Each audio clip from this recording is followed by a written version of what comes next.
Hello viewers, welcome to வியவு. இன்றைய வகுப்புல டிஎன்பிஎஸ்சில தமிழ் பாடப்பகுதியில கேட்கக்கூடிய நிறுத்தற்குறிகள் பத்தி தான் டீட்டெயில்டா பார்க்க போறோம்.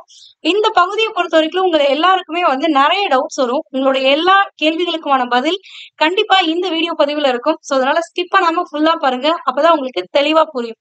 இந்த நிறுத்தற்குறிகள் குறித்து நம்மளுடைய ஸ்கூல் புக்ல நியூ புக்லயும் கொடுத்திருக்காங்க, ஓல்டு புக்லயும் கொடுத்திருக்காங்க. இந்த ரெண்டையுமே கம்பைன் பண்ணி தான் இந்த வீடியோல நம்ம பார்க்க போறோம். சோ அதனால தெளிவா பாத்துக்கோங்க. ஃபர்ஸ்ட் இந்த நிறுத்தற்குறிகள் ஏன் நம்ம பயன்படுத்தணும், பயன்படுத்தலாம் என்ன ஆகும் அப்படின்னா, ஒரு தொடர்ல தேவையான இடங்கள்ல நிறுத்தற்குறிகளை நம்ம போட மறந்துட்டோம் அப்படின்னா அந்த தொடருடைய பொருளானது மாறுபடும். இப்ப எடுத்துக்காட்டா பாருங்களேன், இங்க முதல்ல கொடுத்திருக்கக்கூடிய தொடரை பாருங்க. மறைமலை அடிகள் மரணத்தின் பின் மனித நிலை என்னும் நூலை இயற்றினார் அப்படின்னு கொடுத்திருக்கோம். சோ இத ஒரு சிலர் படிக்கும் பொழுது எப்படி புரிந்துக்குவாங்க அப்படின்னா, மறைமலை அடிகள் மரணத்தின் பின்னா இறந்ததுக்கு அப்புறம் மனிதர் நிலை என்னும் நூலை இயற்றினார், மனிதர் நிலைங்கிற தலைப்புல ஒரு நூலை எழுதியிருக்காரு அப்படின்னு புரிந்துப்பாங்க. சோ இந்த தொடரை பொறுத்த வரைக்கும் இப்ப உங்களுக்கு எப்படி பொருள் வருது, ஒருத்தர் இறந்ததுக்கு அப்புறம் இந்த நூலை எழுதியிருக்காங்கன்னு சொல்லியிருக்காங்க. ஒருத்தர் இறந்ததுக்கு அப்புறம் ஒரு நூலை எழுத முடியுமா, முடியாது இல்ல. அப்ப இந்த தொடருக்கான பொருள் தவறா வருதா? சோ இதுதான். அப்ப தேவையான இடங்கள்ல நிறுத்தற்குறிகளை இட்டு எழுதணும் அப்படின்னா அந்த தொடருக்கான பொருள் முழுமையாக விளங்கும். எடுத்துக்காட்டா அடுத்து பாருங்களேன், இதே முதல் சொற்றொடர்ல இருக்கக்கூடிய அதே சொற்கள் தான் இரண்டாவது சொற்றொடர்லயும் இருக்கு. ஆனா பொருளானது நமக்கு தெளிவா விளங்கும். ஏன் அப்படின்னா நிறுத்தற்குறிகளை இட்டிருக்காங்க. மறைமலை அடிகள் கமா மரணத்தின் பின் மனிதர் நிலை அப்படிங்கறத ஒற்றை மேற்கோற்குறிக்குள்ள இட்டிருக்காங்க. என்னும் நூலை இயற்றினார் அப்படிங்கிறோம். சோ இப்ப இதுல என்ன புரியுது, மறைமலை அடிகள் அப்படிங்கிற ஒரு நபர் மரணத்தின் பின் மனிதர் நிலைங்கிற தலைப்புல ஒரு நூலை எழுதியிருக்காரு அப்படிங்கிறது தெளிவா புரியுதா? சோ இந்த காரணத்துக்காக தான் நிறுத்தற்குறிகளை நம்ம பயன்படுத்தணும். அதே மாதிரி நிறுத்தற்குறிகளை எந்த இடத்துல பயன்படுத்துறோங்கிறதுக்கு ஏற்ப பொருள் மாறுபடும் தொடர்கள்ல. சோ அதற்கான எடுத்துக்காட்டுகள் தான் அடுத்து இருக்கு. இப்ப மூன்றாவது தொடர் பாருங்களேன், இன்று முதல் கமா தோசைக்கு துவையல் இல்லை அப்படிங்கிறோம். அப்ப இன்று முதல் அப்படின்னா என்னன்னு அர்த்தம், இன்னையில இருந்து, அதாவது டுடே ஆன்வர்ட்ஸ் அப்படின்னு அர்த்தம். இன்னையில இருந்து தோசைக்கு துவையல் கொடுக்க மாட்டோம் அப்படின்றாங்க. ஓகேங்களா? அதுவே இரண்டாவது தொடர பாருங்களேன், இன்று கமா முதல் தோசைக்கு துவையல் இல்லை அப்படின்றோம். அப்ப இன்றுங்கிறத நிறுத்திடணும். இன்று அப்படின்னா இன்னைக்கு, முதல் தோசைனா ஃபர்ஸ்ட் தோசை. அப்ப முதல் தோசைக்கு துவையல் இல்லை. அப்ப முதல் தோசைக்கு மட்டும்தான் துவையல் இல்ல, ரெண்டாவது மூணாவது வாங்குற தோசைக்கு எல்லாம் என்ன பண்ணுவோம், துவையல் கொடுப்போம் அப்படிங்கிற பொருள்ல வருது.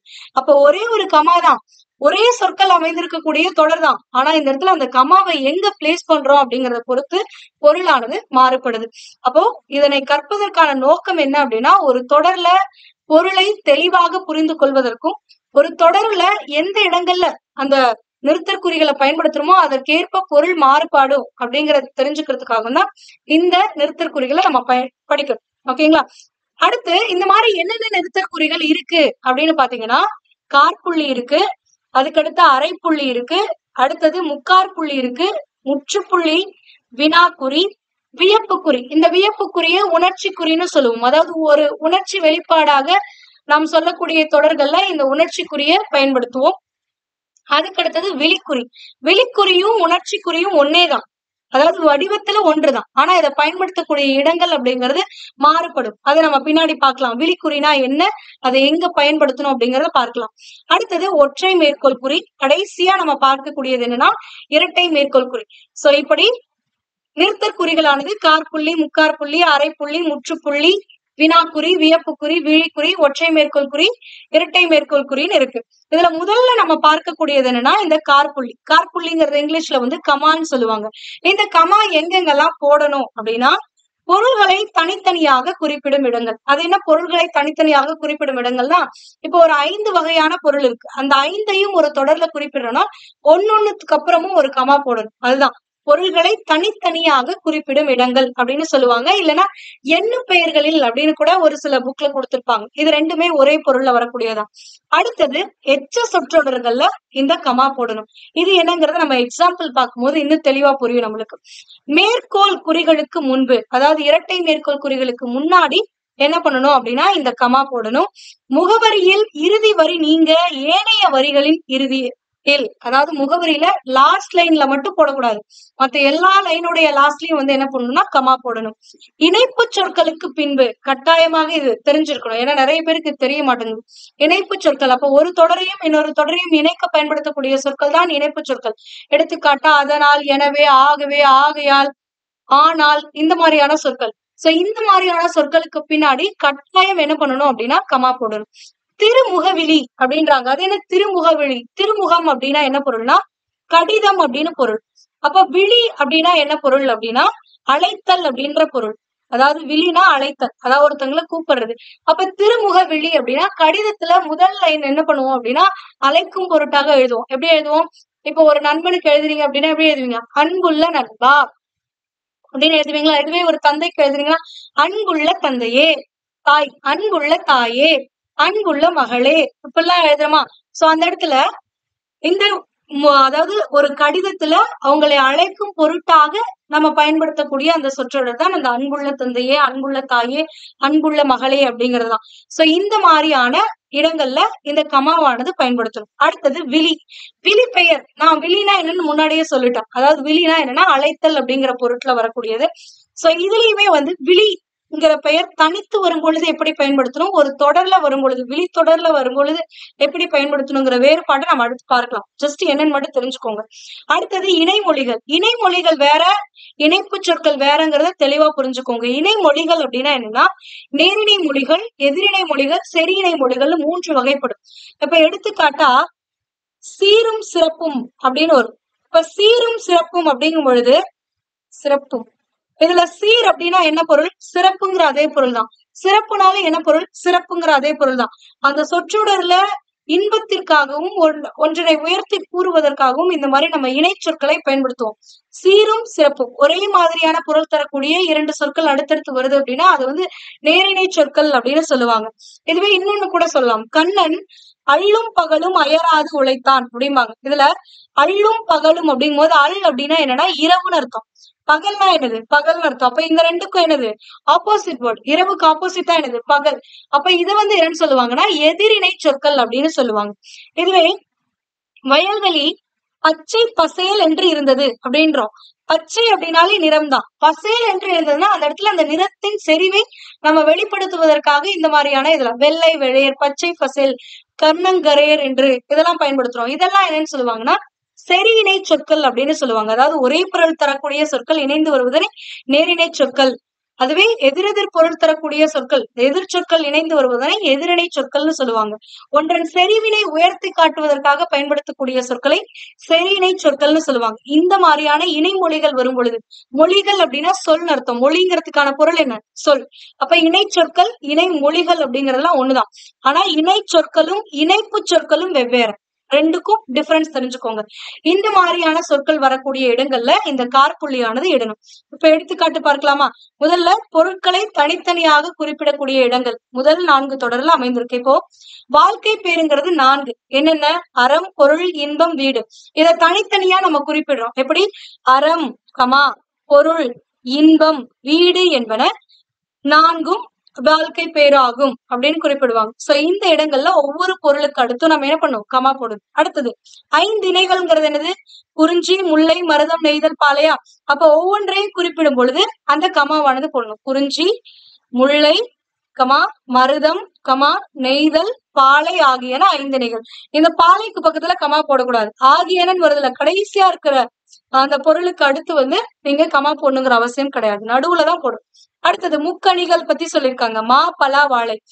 மா காற்புள்ளி, பலா காற்புள்ளி, வாழை ஆகியவை முக்கணிகள். Full stop. அடுத்தது நிலம், நீர், தீ, காற்று, வான் என்பன 5 பூதங்கள். அப்ப 5 பூதங்கள் என்னன்னு தனித்தனியா குறிப்பிடுறோம். சோ அப்போ இந்த இடத்துல கமா பயன்படுத்தணும். நிலம், நீர், தீ, காற்று, வான் என்பன 5 பூதங்கள். புரிந்ததா? சோ இதுதான் பொருட்களை தனித்தனியாக குறிப்பிடும் இடங்கள் அப்படின்னு சொல்றாங்க. அடுத்தது எச்ச சொற்றொடர்கள்ல கமா பயன்படுத்தணும்னு சொன்னோமா? சோ அது என்ன அப்படின்னு பாத்தீங்கன்னா, இப்போ 2 தொடர்களை இணைத்து ஒரே தொடராக எழுதுவாங்க. அதாவது 2 தொடர்களுக்கும் எழுவாய் ஒன்றாக இருக்கும், பயனிலை வெவ்வேறா இருக்கும். அப்ப ஒரே எழுவாயை கொண்டு பல பயனிலைகளை கொண்டு ஒரே எழுவாய் பல பயனிலைகளை கொண்டு முடியக்கூடிய தொடர்களை வந்து தொடர்நிலை தொடர்கள்னு சொல்லுவாங்க. இந்த தொடர்நிலை தொடர்கள்ல பயனிலை வினை முற்றாக இருந்துச்சுன்னா வேற மாதிரி பயன்படுத்துவாங்க. அதே வினை முற்றாக இல்லாமல் பயனிலை வினை எச்சங்களாக வரும் பொழுது இந்த கமா பயன்படுத்துவாங்க. எடுத்துக்காட்டா இந்த 5வது தொடரை பாருங்களேன். பொழிலன் தோட்டத்திற்கு சென்று வாழை இலை பறித்து வந்தான் இருக்கா. இதை 2 தொடரா உங்களால சொல்ல முடியும். பொழிலன் தோட்டத்திற்கு சென்றான் வாழை இலை பறித்து வந்தான். அப்ப 2 தொடர்களை இணைத்து ஒரே தொடரா மாத்துறாங்க. மாத்தும் பொழுது இந்த சென்றான்ங்கிற அந்த வினை முற்ற சென்றுங்கிற வினை எச்சமாக மாற்றி எழுதுகிறார்கள். சோ இந்த மாதிரியான எச்ச தொடர்கள்ல என்ன பண்ணணும்னா கமா போடணும் அப்படின்றாங்க. புரியுதுங்களா? இப்ப பொழிலன் தோட்டத்திற்கு சென்றுங்கிறது வினை முற்று கிடையாது. ஏன்னா சென்றுனா பொருள் அந்த வினையானது முற்று பெறல. போயிட்டானா, போயிட்டு இருக்கானா, இல்ல போவானா அப்படிங்கிற அந்த பொருளானது அந்த காலமானது முற்று பெறல. சென்று அப்படிங்கறதுல இந்த காலமானது முற்று பெறல, அந்த வினை முற்று பெறல, சென்றுன்னு தான் இருக்கு. ஒரு வினை முடிஞ்சிச்சு அப்படின்னு சொன்னாதான் அது வினை முற்றுமோ. சோ இந்த இடத்துல வினை முற்று பெறல அப்படின்னா அது எச்சம் அப்படின்னு சொல்லுவோம். சோ இந்த மாதிரியான எச்ச தொடர்கள்ல இந்த கமாவானது பயன்படுத்தணும். அப்ப பொழிலன் தோட்டத்திற்கு சென்று வாழை இலை பறித்து வந்தான். ஓகேங்களா? அடுத்தது நாம் எழுதும் போது கமா போட்டு பிழையற எழுத வேண்டும். இதுவும் அதே மாதிரிதான். நாம் எழுதும் போது ஒரு எச்சம், அப்போ அந்த இடத்துல ஒரு கமா போட்டுட்டு பிழையற எழுத வேண்டும்.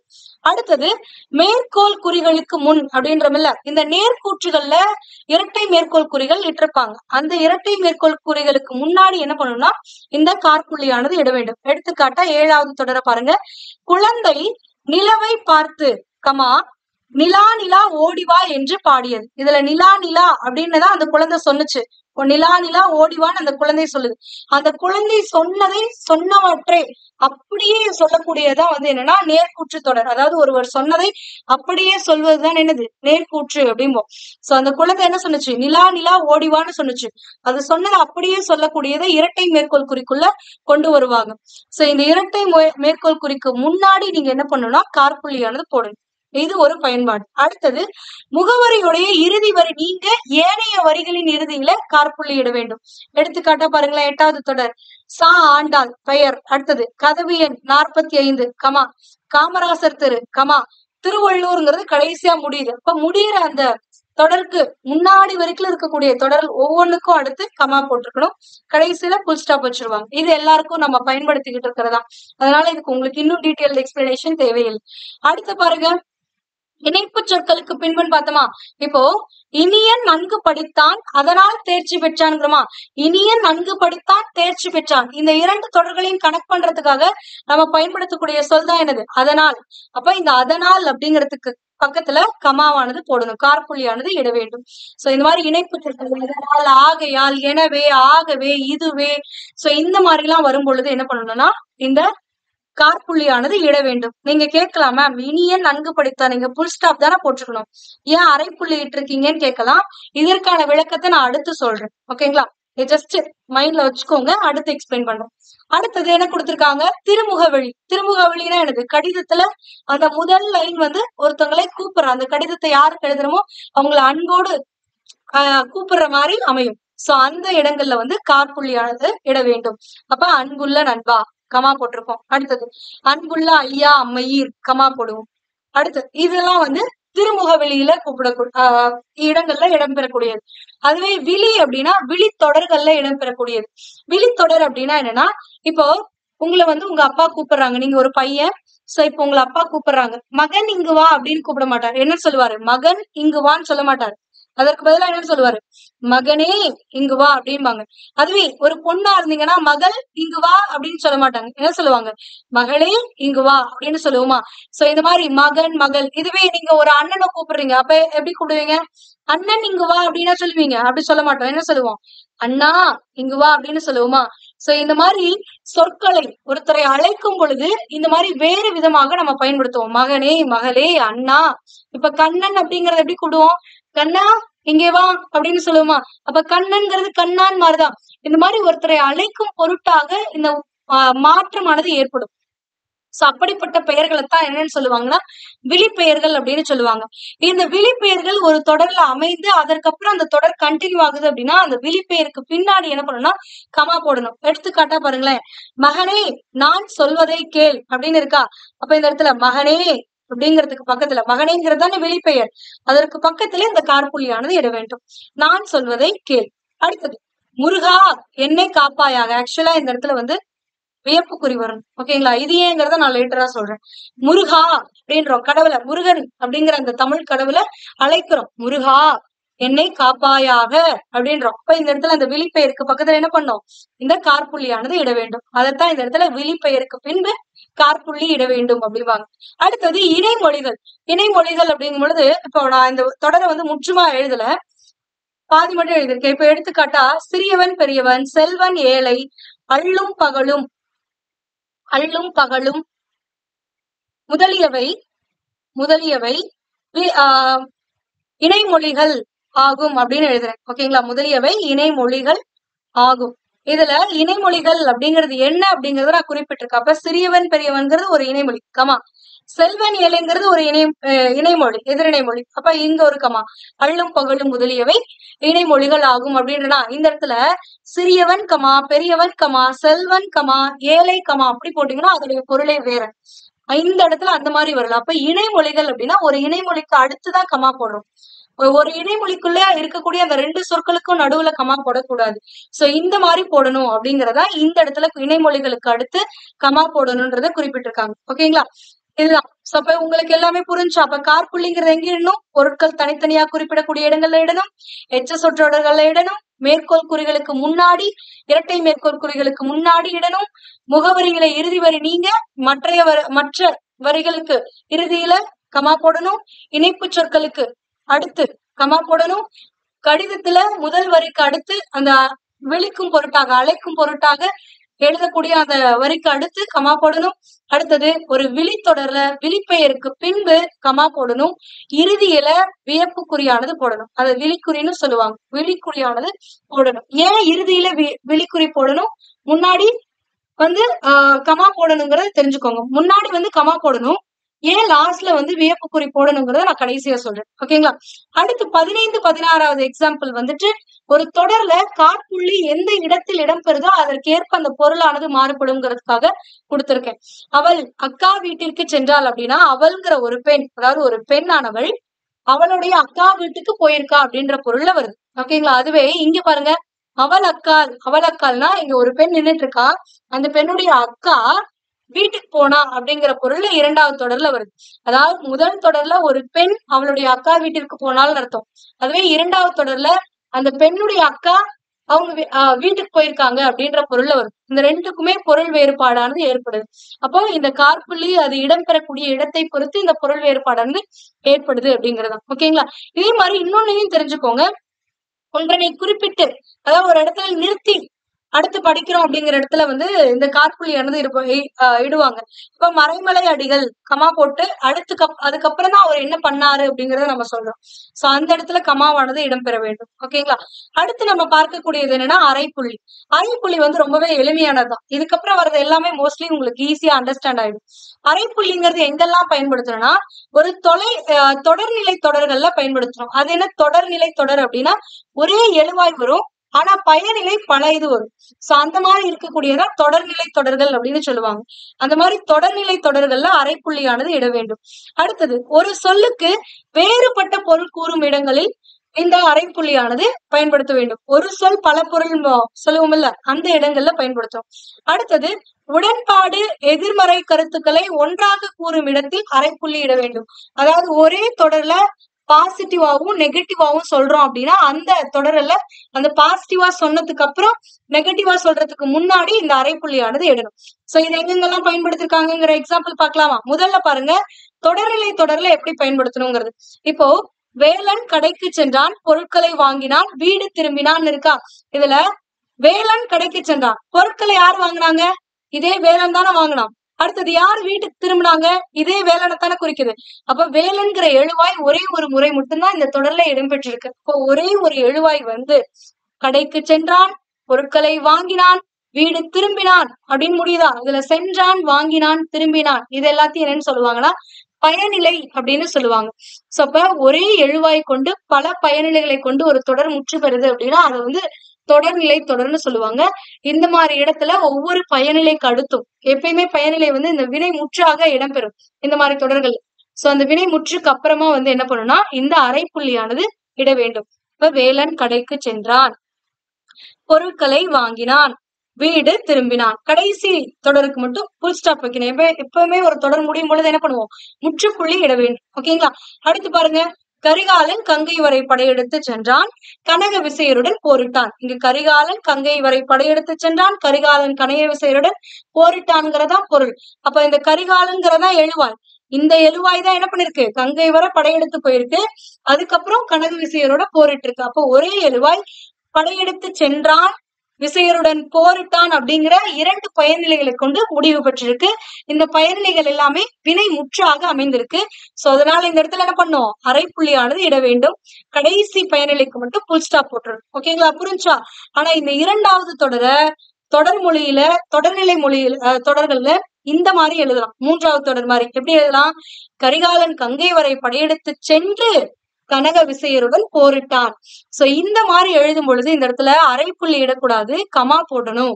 ஏன்னா இந்த இடத்துல சென்றுங்கிறது எச்சமாக இடம்பெற்றிருக்கு. ஒரு பயனிலை வினைமுற்றாக இடம்பெற்றும் போது மட்டும்தான் இந்த அரைப்புள்ளியானது இட வேண்டும். சென்றான் வினை முற்று பெற்றுடுச்சு, சோ அந்த இடத்துல நீங்க என்ன பண்ணலாம்னா அரைப்புள்ளி போடலாம். ஆனா சென்றுங்கிறது வினை முற்று பெறல, எச்சமாக பாதியிலே நிக்குது, அததான் எச்சம்னு சொல்லுவோம். இந்த மாதிரி எச்சமாக அமையும் பொழுது என்ன பண்ணும், காற்புள்ளி தான் இட வேண்டுமே தவிர நீங்க என்ன பண்ணக்கூடாது, அரைப்புள்ளி போடக்கூடாது. இந்த 2க்குமே ஒரே பொருள் தான், 2மே தொடர்நிலை தொடர்கள் தான். இருந்தாலும் எச்ச சொல்லாக இடம்பெற்று தொடர்நிலை தொடராக அமையும் பொழுது கமா போட்டிருக்கணும். அதுவே தொடர்நிலை தொடர்கள்ல பயனிலை வினை முற்றாக அமைய பெற்றிருக்கும் இடங்கள்ல அரைப்புள்ளியானது இடம்பெறணும். ஓகேங்களா? இதை நல்லா தெளிவா நோட் பண்ணிக்கோங்க. நிறைய பேருக்கு இந்த கிளாரிட்டி இருக்காது. ஓகேங்களா? அடுத்து, சிந்தனை செல்வன் நன்றாக படித்தான், முதல் மதிப்பெண் பெற்றான், பரிசு கிடைத்தது. இதுலயும் அதேதான், சிந்தனை செல்வன் அப்படிங்கிற ஒரே ஒருவன் தான். இவன் என்ன பண்றான், நன்றா படிக்கிறான், படித்தான், முதல் மதிப்பெண் பெற்றான், பரிசு கிடைத்தது. அப்ப ஒரே ஒரு எழுவாய் தான் பல செயல்களை செய்துதான் ஒரு தொடர் மொழியாக அமைந்துள்ளது. ஓகேங்களா? அப்ப சிந்தனை செல்வன் நன்றாக படித்தான், பயனிலை முற்று பெற்றிருக்கா, அப்ப அரைப்புள்ளி. முதல் மதிப்பெண் பெற்றான், ஒரே எழுவாய் தான், இதே எழுவாய் தான் இங்க பண்ணுது, இப்ப இந்த இடத்துலயும் அரைப்புள்ளி. கடைசி தொடர்ல முற்றுப்புள்ளி. ஓகேங்களா? புரிஞ்சா? அடுத்தது பாருங்க, சிலப்பதிகாரம் செந்தமிழ் காப்பியம், முத்தமிழ் காப்பியம், மூவேந்தரை பாடும் காப்பியம் அப்படின்றமா. இதுல என்னன்னா சிலப்பதிகாரம் ஓர் செந்தமிழ் காப்பியம் அப்படிங்கிறது முதல்ல. அடுத்தது சிலப்பதிகாரம் முத்தமிழ் காப்பியம், சிலப்பதிகாரம் ஒரு மூவேந்தரை பாடும் காப்பியம். இந்த இடத்துல ஒரே ஒரு எழுவாய் தான் அமைந்திருக்கு. எனது சிலப்பதிகாரம் இது ஒரு செந்தமிழ் காப்பியம், முத்தமிழ் காப்பியம், மூவேந்தர் காப்பியம். இதை 3 தொடர்களா உங்களால பிரித்து எழுத முடியும். எப்படி எழுதலாம், சிலப்பதிகாரம் ஒரு செந்தமிழ் காப்பியம் ஒரு தொடரா, அடுத்தது சிலப்பதிகாரம் ஒரு முத்தமிழ் காப்பியம், மூவேந்தரை பாடும் காப்பியம் அப்படின்னு சொல்லி 3 தொடரா பிரித்து எழுதலாம். இந்த 3 தொடர்களையும் இணைத்து எழுதும் பொழுதுதான் அது என்னன்னு சொல்லுவாங்கன்னா தொடர்நிலை மொழின்னு சொல்லுவாங்க. தொடர்நிலை மொழிகள்ல எப்பவுமே பயனிலைக்கு அடுத்து என்ன பண்ணும்னா அரைப்புள்ளியானது இட வேண்டும். இதுல மேம் பயனிலைங்கிறீங்க, ஒரு வினை முற்று பெற்றுச்சு, சென்றான் வந்தான் அப்படின்னு வந்தா அரைப்புள்ளி இடணும், அது எங்களுக்கு புரிஞ்சு. இந்த இடத்துல இந்த மாதிரி ஒரு வினை முற்று பெற்று வரலையே, செந்தமிழ் காப்பியம், முத்தமிழ் காப்பியம், மூவேந்தரை பாடும் காப்பியம்னு தானே இருக்கு, இங்க எப்படி நான் அரைப்புள்ளி போடணும் அப்படின்னு கேட்டீங்கன்னா, பயனிலை அப்படிங்கிறது ஒரு வினை சொல்லாக மட்டும் அமையாது, பெயர் சொல்லாகவும் அமையும். அடுத்தது வினா சொல்லா கூட பயனிலை ஆனது அமையும். இது குறித்து நம்ம ஆல்ரெடி 9th ஸ்டாண்டர்ட்ல இயல் 1ல தொடர் இலக்கணம் அப்படின்னு சொல்லி ஒரு இலக்கண பகுதி இருக்கு. அந்த பகுதியில உங்களுக்கு இந்த எழுவாய்னா என்ன, பயனிலைனா என்ன, பயனிலைங்கிறது எப்பயுமே வினை சொல்லாத்தான் அமையுமானா கிடையாது, பெயர் சொல்லாவும் அமையும், வினா சொல்லாவும் அமையும் அப்படிங்கிற டீட்டெயில்லாம் நம்ம சொல்லியிருக்கோம். இந்த இடத்துல சிலப்பதிகாரம் செந்தமிழ் காப்பியம், சிலப்பதிகாரம் முத்தமிழ் காப்பியம், சிலப்பதிகாரம் ஒரு மூவேந்தரை பாடும் காப்பியங்கள்ல இந்த செந்தமிழ் காப்பியம், முத்தமிழ் காப்பியம், மூவேந்தரை பாடும் காப்பியம் எல்லாமே பயனிலைகள் பெயர் சொற்களாக அமைந்துள்ளதுனால் இதனை பெயர் பயனிலைகள் அப்படின்னு சொல்லுவாங்க. ஓகேங்களா? அப்ப இந்த இடத்துல சிலப்பதிகாரம்ங்கிற ஒரே ஒரு அக்ரிணை எழுவாயானது செந்தமிழ் காப்பியம், முத்தமிழ் காப்பியம், மூவேந்தரை பாடும் காப்பியம்னு பல பயனிலைகளை கொண்டு முடிவதனால் இது ஒரு தொடர்நிலை தொடர் என அழைக்கப்படும். அப்ப இந்த தொடர்நிலை தொடர்ல ஒவ்வொரு பயனிலைக்கு பின்னாடியும் அரைப்புள்ளி இடணுமா, இப்ப இட்டுருங்க. ஓகேங்களா? அவ்வளவுதான், கடைசியில ஒரு புள்ளி வச்சுக்கோங்க. அதே மாதிரி இந்த இடத்துல சிலப்பதிகாரம் அப்படிங்கறதான் குறிப்பிடுறோம், அதனால இந்த இடத்துல கமா போடுங்க. எப்பவுமே இந்த மாதிரி அக்ரிணை எழுவாயானது வந்து பல பயனிலைகளை கொண்டு வரும் பொழுது கமா போடணுங்கிறத ஞாபகம் வச்சுக்கோங்க. ஆனா அதுவே வந்து உயர்திணை வந்து எழுவாயாக அமைந்து பல தொடர்களா வரும் பொழுது கமாங்கிறது அவசியம் அல்லாது. ஓகேங்களா? தேவை கிடையாது. அடுத்தது என்ன கொடுத்திருக்கோம்? ரெண்டாவதா ஒரு சொல்லுக்கு வேறுபட்ட பொருள் கூறும் இடங்கள்ல அரைப்புள்ளி பயன்படுத்தணுமா? இப்ப சீர் அப்படிங்கிற சொல்லுக்கான பொருள் என்னன்னா மாறுபாடு இல்லாது, இது ஒரு பொருள். அளவு, இயல்பான தன்மை, ஒழுங்கு, சமன், நேர்த்தி, அழகு, சீதனம், செய்யுளின் உறுப்பு. சோ இந்த மாதிரி பல பொருள் இருக்கா? ஒவ்வொரு பொருளையும் நம்ம மென்ஷன் பண்ணும் பொழுது இந்த அரைப்புள்ளியானது இட வேண்டும். ஓகேங்களா? அப்ப இயல்பான தன்மை அரைப்புள்ளி, ஒழுங்கு அரைப்புள்ளி, சமம் அரைப்புள்ளி, நேர்த்தி அரைப்புள்ளி, அழகு, சீதனம் எல்லாத்துக்கு அப்புறமும் அரைப்புள்ளி இருக்கணும். கடைசியா சொல்லும் போது மட்டும் முற்றுப்புள்ளிட்டு இருக்கணும். ஓகேங்களா? அடுத்து நம்ம பார்க்கக்கூடியது என்னது? உடன்பாட்டு எதிர்மறை கருத்துக்கள் ஒரே தொடர்ல அமையும் இடங்கள்லயும் இந்த அரைப்புள்ளியானது போடணுமா? இங்க பாருங்க, நல்லவன் வாழ்வான், இது ஒரு உடன்பாட்டு வாக்கியம். இது வந்து ஒரு பாசிட்டிவா சொல்லக்கூடியது. அதே இடத்துல நெகட்டிவா எதிர்மறை வாக்கியத்தையும் சொல்றோம் ஒரே தொடர்ல. தீயவன் தாழ்வான். அப்போ இந்த எதிர்மறை வாக்கியம், உடன்பாட்டு வாக்கியம் எதிர்மறை வாக்கியமானது ஒரே தொடர்ல அமையும் பொழுது இந்த இரண்டுக்கும் நடுவுல வந்து என்ன பண்ணணும்னா ஒரு அரைப்புள்ளியானது இட வேண்டும். கடைசியில புல் ஸ்டாப். ஓகேங்களா? அடுத்து பாருங்க, இளமுருகை என்பானிடம் நிறைய அறிவு உண்டு, பாசிட்டிவா சொல்றோம். அடுத்து என்ன சொல்றோம்? பொறுமை இல்லை, நெகட்டிவா சொல்றோம். சோ இந்த மாதிரி ஒரே தொடர்ல பாசிட்டிவ் நெகட்டிவ் சொல்லும் பொழுது இந்த பாசிட்டிவ் சொன்னதுக்கு அப்புறம் என்ன பண்றீங்க? பாசிட்டிவ் ஆர் நெகட்டிவ் எது ஃபர்ஸ்ட் வருதோ அதை சொன்னதுக்கு அப்புறம் இந்த அரைப்புள்ளியானது இட வேண்டும். கடைசியில புல் ஸ்டாப் போட்டிருக்கோம். புரிஞ்சதுங்களா? சோ இவ்வளவுதான். அடுத்து நம்ம பார்க்கக்கூடியது என்னன்னா முக்கார் புள்ளி. முக்கார் புள்ளியை பொறுத்த வரைக்கும் எங்கெல்லாம் இடணும் அப்படின்னா ஒரு சப்டைட்டில் இடணும். சிறு தலைப்புல, பெரு தலைப்புல இடக்கூடாது. ஒரு முதன்மையான தலைப்புல இந்த முக்கார் புள்ளியானது இடக்கூடாது. எங்க இடணும் அப்படின்னா ஒரு சப்டைட்டில் சிறு தலைப்புல இடணும். அடுத்தது ஒரு தொகை சொற்களை விரித்து கூறக்கூடிய இடங்கள்ல இந்த முக்கார் புள்ளியானது இடணும். அடுத்தது நூற்பகுதி எண் முதலியவற்றை குறிப்பிடக்கூடிய இடங்கள்ல முக்கார் புள்ளியானது இட வேண்டும். எடுத்துக்காட்டா பாருங்களேன், முத்தமிழ் அப்படிங்கிறது வந்து ஒரு தொகைச்சொல். முத்தமிழ் எப்படி விரித்து எழுதலாம்? இயல், இசை, நாடகம்னு எழுதலாமா? சோ அப்ப இந்த முத்தமிழ் அப்படிங்கறத விரித்து எழுதும் பொருட்டு இந்த இடத்துல இந்த முக்கார் புள்ளியை இட வேண்டும். ஓகேங்களா? இயல், இசை, நாடகம் ஒவ்வொன்றும் எண்ணும் பொழுது என்ன பண்ணும்? கார்புள்ளி இடணும். அதன்படி இயல் கமா, இசை கமா, நாடகம், கடைசியா வந்து புல் ஸ்டாப். ஓகேங்களா? இதை இப்படி கூட எழுதலாம். இயல், இசை, நாடகம் என தமிழ் மூவகைப்படும் அப்படின்னு சொல்லுவாங்க. இந்த மாதிரி எழுதும் பொழுது இந்த முக்கார் புள்ளி வராது. அதாவது இதே தொடர் தான். இந்த இடத்துல ஒரு தொகைச்சொல்லை சொல்லிட்டு இந்த தொகைச்சொல்லை விரித்து மட்டும்தான் சொல்லியிருக்காங்க. இது ஒரு தொடரா அமையல. ஓகேங்களா? ஆனா இங்க நான் எழுதியிருக்கிறது ஒரு தொடர். இயல், இசை, நாடகம் என தமிழ் மூவகைப்படுங்கிறது ஒரு சொற்றொடர். சோ இந்த இடத்துல என்னும் பெயர்ல வர்றதுனால இயல் கமா, இசை, நாடகம் அப்படின்னு வருது. கடைசியில புல் ஸ்டாப் வருது. ஆனா இங்க ஒரு தொகைச்சொல்ல நான் முன்னாடி சொல்லிட்டு அந்த தொகைச்சொல்லை விரித்து எழுதியிருக்கேன். சோ அதனால அந்த தொகைச்சொல்லுக்கு அப்புறம் இந்த முக்கார் புள்ளி இட்டுட்டு அந்த விரித்து எழுதும் பொழுது ஒவ்வொன்னையும் தனித்து கொடுத்திருக்கோம்ல. சோ அதனால கமா போடுறோம். ஓகேங்களா? அடுத்தது முப்பால் என்பன வருமாறு அப்படின்னு குறிப்பிட்டுட்டு அந்த 3 பால்களை மட்டும் சொல்றோமா? இந்த இடங்கள்லயும் இந்த முக்கார் புள்ளியானது இட வேண்டும். ஓகேங்களா? அடுத்தது எட்டு தொகை என்பன வருமாறு. எட்டு தொகை அப்படிங்கிறது ஒரு தொகைச்சொல். அது என்னங்கிறது அடுத்து விரித்து எழுத போறோம் அப்படின்னா அந்த இடத்துல என்பன வருமாறுன்னு போட்டுட்டு எட்டு தொகை நூல்கள் 8ஐயும் அப்படியே கமா போட்டு எழுது. அடுத்தது அவை ஆவண அப்படிங்கிறதுக்கு அப்புறமும் இந்த முக்கார் புள்ளியானது இட வேண்டும். அது என்ன நம்ம அவை ஆவணும் அப்படின்னா, இப்ப எடுத்துக்காட்டா சார்பெழுத்துக்கள் என்பது 10 வகைப்படும், அவை ஆவன அப்படின்னு போட்டுட்டு அந்த 10 வகையை எழுதுவோமா? சோ அந்த மாதிரி இடங்கள்ல வரக்கூடிய அவை ஆவணக்கு அப்புறம் இந்த முக்கார் புள்ளியானது இட வேண்டும். ஓகேங்களா? அதாவது ஏதாவது ஒன்று இத்தனை வகைப்படும் அப்படின்னு சொல்லிட்டு அவை ஆவன அப்படின்னு வரக்கூடிய இடங்கள்ல இந்த முக்கார் புள்ளியானது இட்டுட்டு அதுக்கப்புறம் தான் எல்லாத்தையும் மென்ஷன் பண்ணும். ஓகேங்களா? அடுத்தது சார்பெழுத்து. இப்ப சார்பெழுத்துனா என்னன்னு சொல்லி எக்ஸ்பிளைன் பண்ண போறேன். அப்போ அந்த இடத்துல சார்பெழுத்து அப்படின்னு ஒரு சப்டைட்டில் கொடுத்துட்டு ஒரு சிறு தலைப்பு கொடுத்துட்டு அதுக்கப்புறமா முதல் எழுத்துக்களை சார்ந்து வருவது சார்பெழுத்துக்கள், இது 10 வகைப்படும் அப்படின்னு சொல்றல. அப்ப அந்த இடத்துல சார்பெழுத்துங்கிற டைட்டில் போடுறோம் பாருங்க, அந்த இடங்கள்ல இந்த முக்கார் புள்ளியானது இட வேண்டும். அடுத்தது நூற்பகுதி எண் இதெல்லாம் வந்து மென்ஷன் பண்ணும் பொழுது இந்த முக்கார் புள்ளி இடுவாங்க. எப்படின்னா இப்ப 10 பாட்டில் 2வது பாகத்தில் 246வது பாடல் அப்படின்னு வருதா?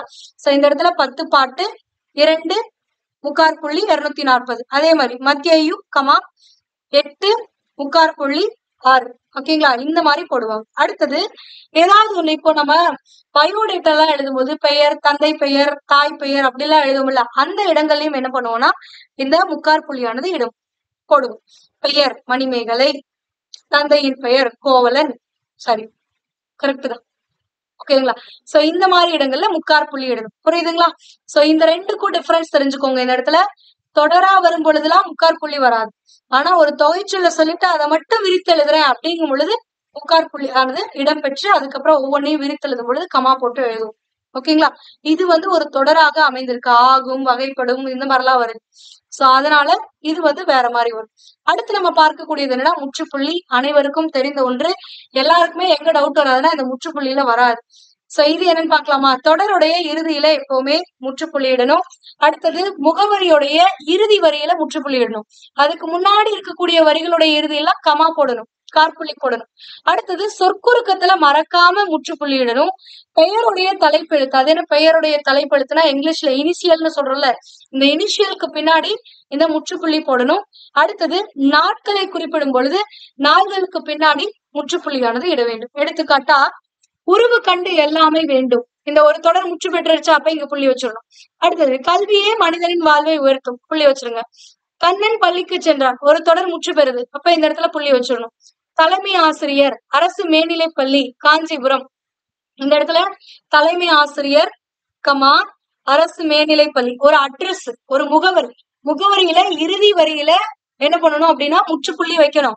அதுக்கு முன்னாடி இருக்கக்கூடிய வரிகள்ல இறுதியில என்னதான் போடணும்? காற்புள்ளி தான் போடணும். அப்ப இந்த இடத்துல இப்படி போடணும். இப்போ ஒரு சிலர்லாம் கேட்கலாம், மேம் இந்த இடத்துல ஒரு தப்பு இருக்கு, தப்பா டைப் பண்ணிருக்கீங்க, என்ன அரசு மேல்நிலை பள்ளின்னு வருமா? மேல்நிலை பள்ளி இல்ல போட்டு இன்னும் இப்படிதானே வரணும்.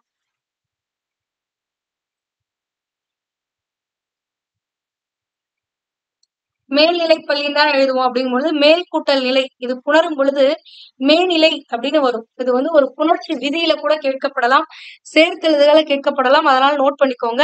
இந்த மாதிரி லகரத்துக்கு அப்புறம் நகரம் வருது அப்படின்னா அந்த நகரம் நகரமாக திரிபடைந்து அதுக்கப்புறம் இந்த லகரமானது ரகரமா மாறும். இந்த ரகரம் வரும் பொழுது இந்த நகரம் வரும் பொழுது இந்த நகரமா மாற்றம் அடையும். இது வந்து ஒரு வகையான புணர்ச்சி விதி.